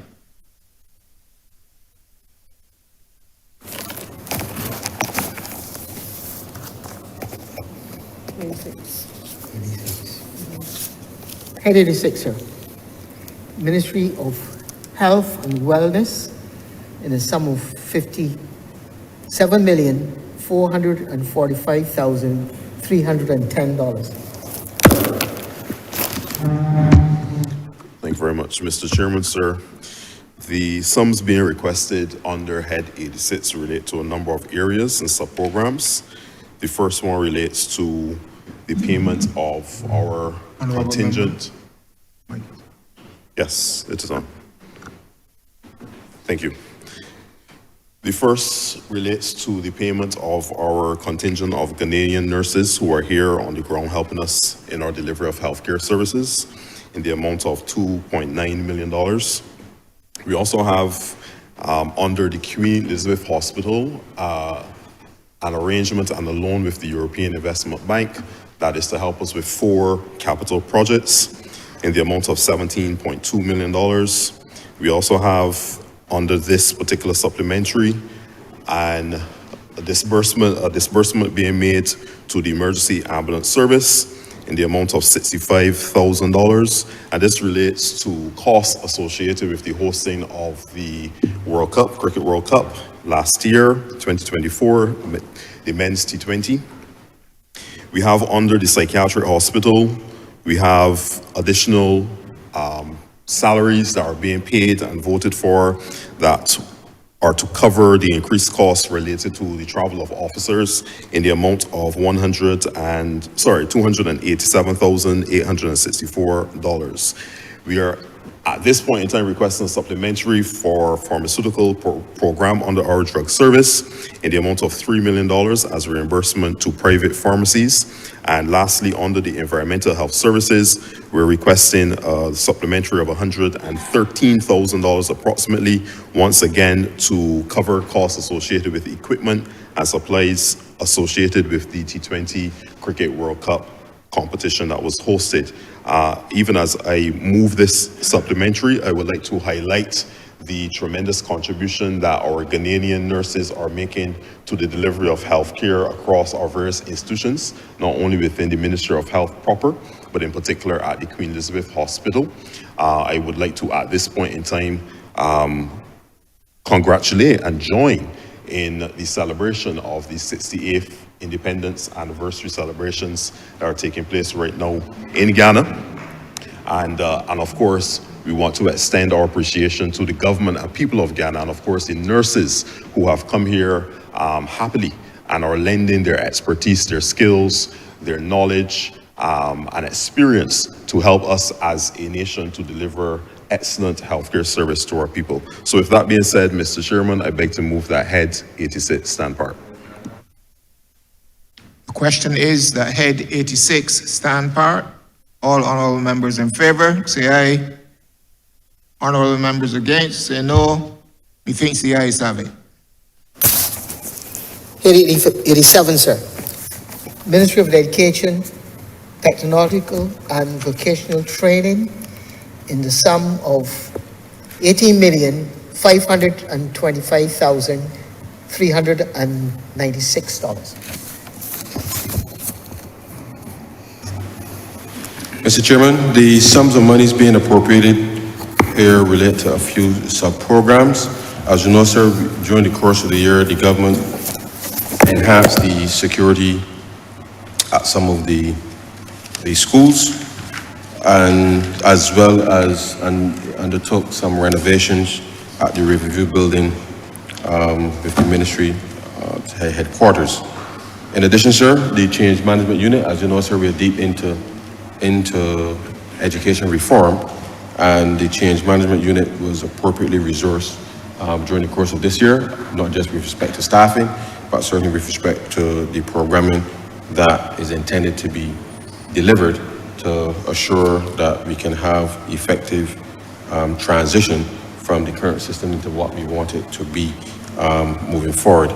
We also had, sir, through Erdiston, we've had some teacher training as part of the education reform with Columbia University, in order, sir, to make sure that we have the right approaches with respect to the diverse element in relation to learning capabilities, and then obviously ensuring that those capabilities can be matched with the methodologies that suit those. And the final part, a couple more parts, sir. We also had, as part of the reform exercise, we've undertaken to ensure that we can have, in a real sense, sir, a redesign of some of our facilities, because as you would appreciate, sir, as we were building our education plants 40, 50, 60 years ago, sir, it was really at a very different time, a different purpose. The layout of facilities are pretty much modular and pretty almost Victorian in a real sense, sir, and to the extent that we've had the modern school design infrastructure competition, which was intended to ensure that we have modern concepts for not just how and what we build, but to ensure then that the classroom layouts, as well as lighting, air quality, and the like, sir, in relation to ensuring that you create, as far as possible, environments that are genuinely, sir, conducive for learning, and therefore audits in relation to what was happening in the schools, part of the resources that were utilized under this particular sub-program, primary education, the domestic program, and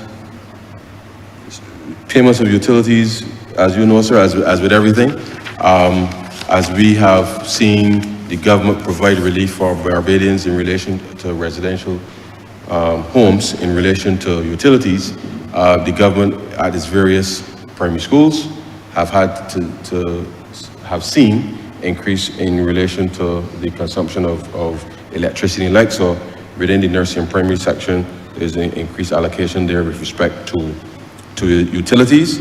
And then equally, sir, emergency use equipment for the school meals department is the last remaining item in relation to ensuring then that in the event that something happens, that we genuinely will have the capacity for our school meals department to continue, sir, to be able to provide hot meals for persons. So we've been upgrading our machinery and equipment in that respect.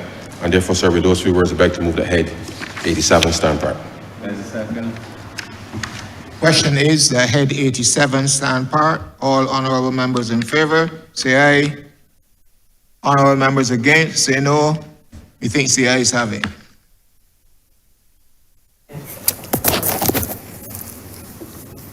Head 92, Ministry of Energy and Business, in the sum of $3,346,837.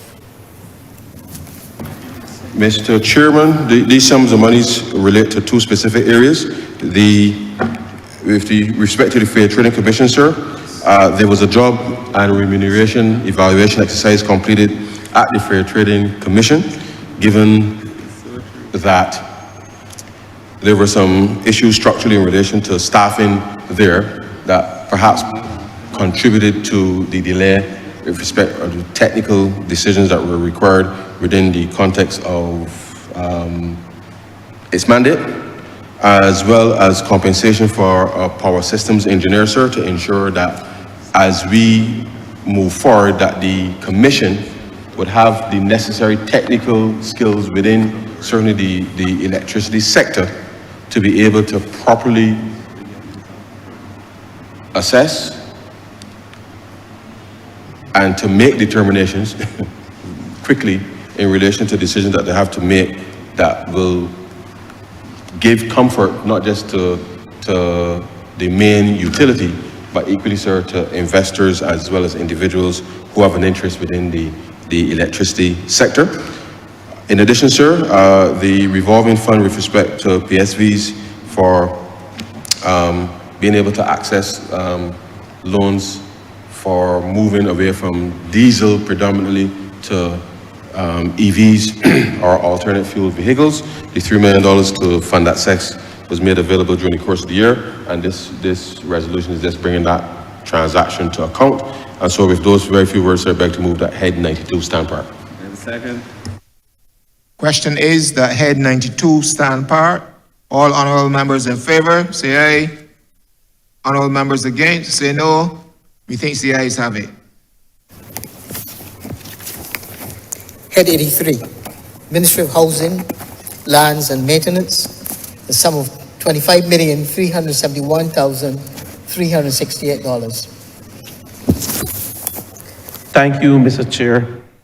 Mr. Chair, this resolution relates to the sum just quoted of $25,371,368 to assist with private treaty of 3 facilities and to support one other facility, which is the Graham Hall Sanctuary.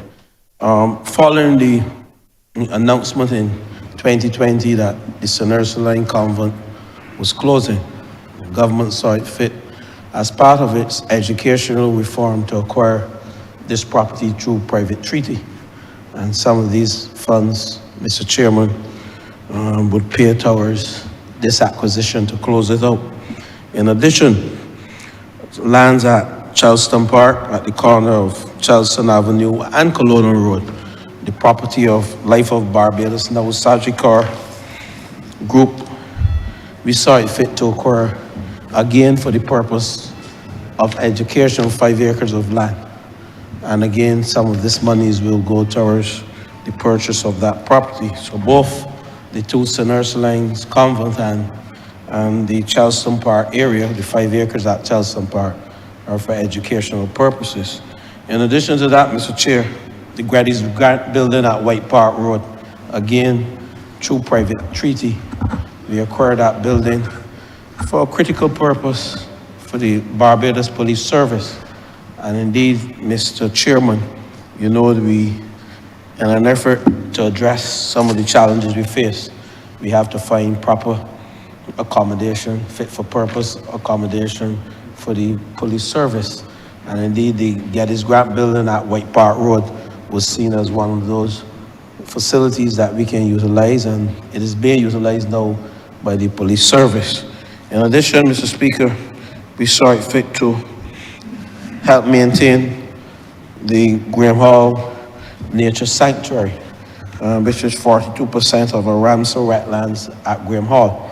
So some of these funds will go towards assisting that project in an effort to ensure that our mangrove, woodland, and wetlands of this country are maintained.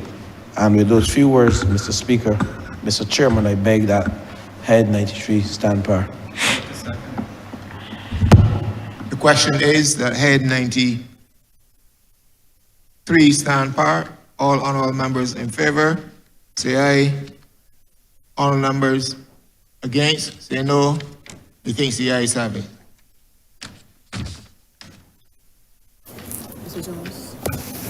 Order 14B, sir. In the name of the Honourable Minister of Transport and Works, to move the passage of resolution to grant the sum of $14,154,094 from the Consolidated Fund and place at disposal of the government to supplement the estimates 2024-2025 as shown in supplementing estimates number 3, 2024-25, which form the schedule to the resolution. Head 40, Ministry of Transport and Works, $14,154,094. Thank you, Mr. Chairman. This allocation to the Ministry of Transport and Works, specifically to the Transport Board, specifically relates to the shortfall that is required to meet its expenditure for this financial year. I'm sure colleagues are aware that as it stands, we continue obviously to be in a phase of transformation of the entity to the Barbados Mass Transit Authority. As I would have said in the estimates, that transition is in progress, and we intend to obviously meet with the unions very shortly to be able to begin discussions on the transformation process. We would have expected in this financial year as well that we would have had at least the 30 buses on island. The good news, however, is that we are seeing the benefits of that hopefully by May of this year. Because I have word that the buses have actually left China and they're en route to Barbados, and that will significantly ease the pressure on the Transport Board as it relates to the costs, operational costs for the current diesel fleet of buses. That has created a significant burden for the entity, and as such, once the new buses are able to come, we hope that we can lower then the operational costs for operating those buses. So this sum takes into account also the payroll for March, also to ensure that we are able to meet our creditor payments, and also to reduce the overall debt portfolio in relation to the BERT program and to meet our obligations under that. We are also, in respect of the buses, allocating a sum of funds, about close to $1 million, in relation to the infrastructure that is necessary once we receive the new buses to ensure that those can roll out very quickly into the public transportation system. And with that, Mr. Chairman, I therefore beg to move that head 40 stand part. The question is that head 40 stand part. All honorable members in favor, say aye. Honorable members against, say no. Methinks the ayes have it.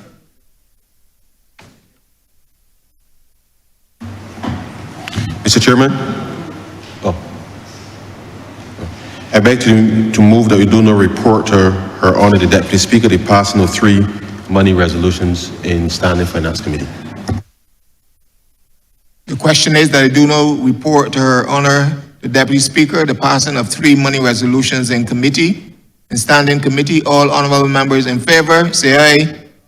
All members against, say no. Methinks the ayes have it.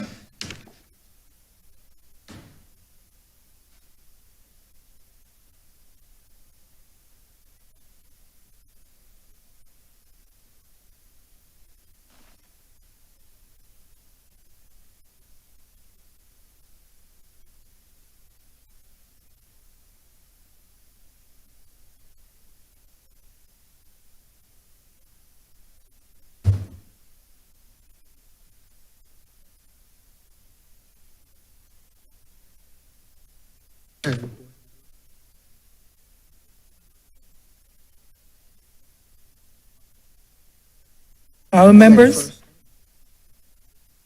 Our members? I was just waiting for silence. No, they heard me. Honourable members, the chairman of committee has reported to me the passing of 3 money resolutions in committee. Member?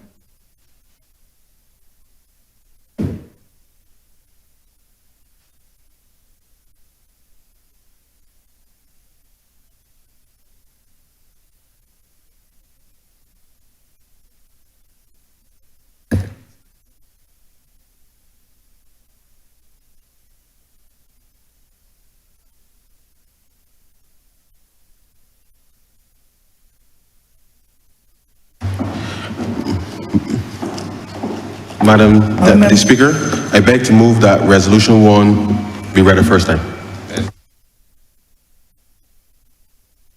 The question is... Sorry, my apologies. I beg to move that Resolutions 1, 2, and 3 be read the first time. The question is that resolutions 1, 2, and 3 be read at the same time. Honourable members in favor, please say aye.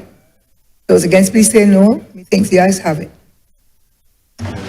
Madam Deputy Speaker, I beg to move that Resolutions 1, 2, and 3 be read a second time. The question is that resolutions 1, 2, and 3 be read the second time. All honourable members in favor, please say aye. Those against, please say no. Methinks the ayes have it. Madam Deputy Speaker, I beg to move that Resolutions 1, 2, and 3 be agreed to. The question is that resolutions 1, 2, and 3 be agreed to. All honourable members in favor, please say aye. Those against, please say no. Methinks the ayes have it. Resolution is now agreed to. Madam Deputy Speaker, with that, we've come to the end of today's sitting. I therefore beg to move the suspension of the House until Monday, the 10th of March at 3 p.m. At that time, we will consider the presentation of the budget debate. 3 p.m. on the 10th of March. The question.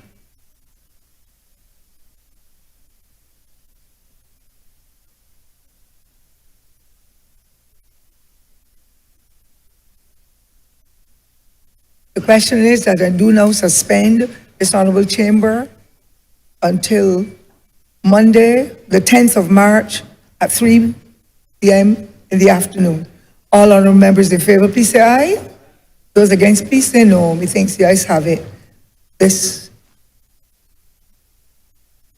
Honourable Chamber is suspended until Monday, the 10th of March at 3 p.m.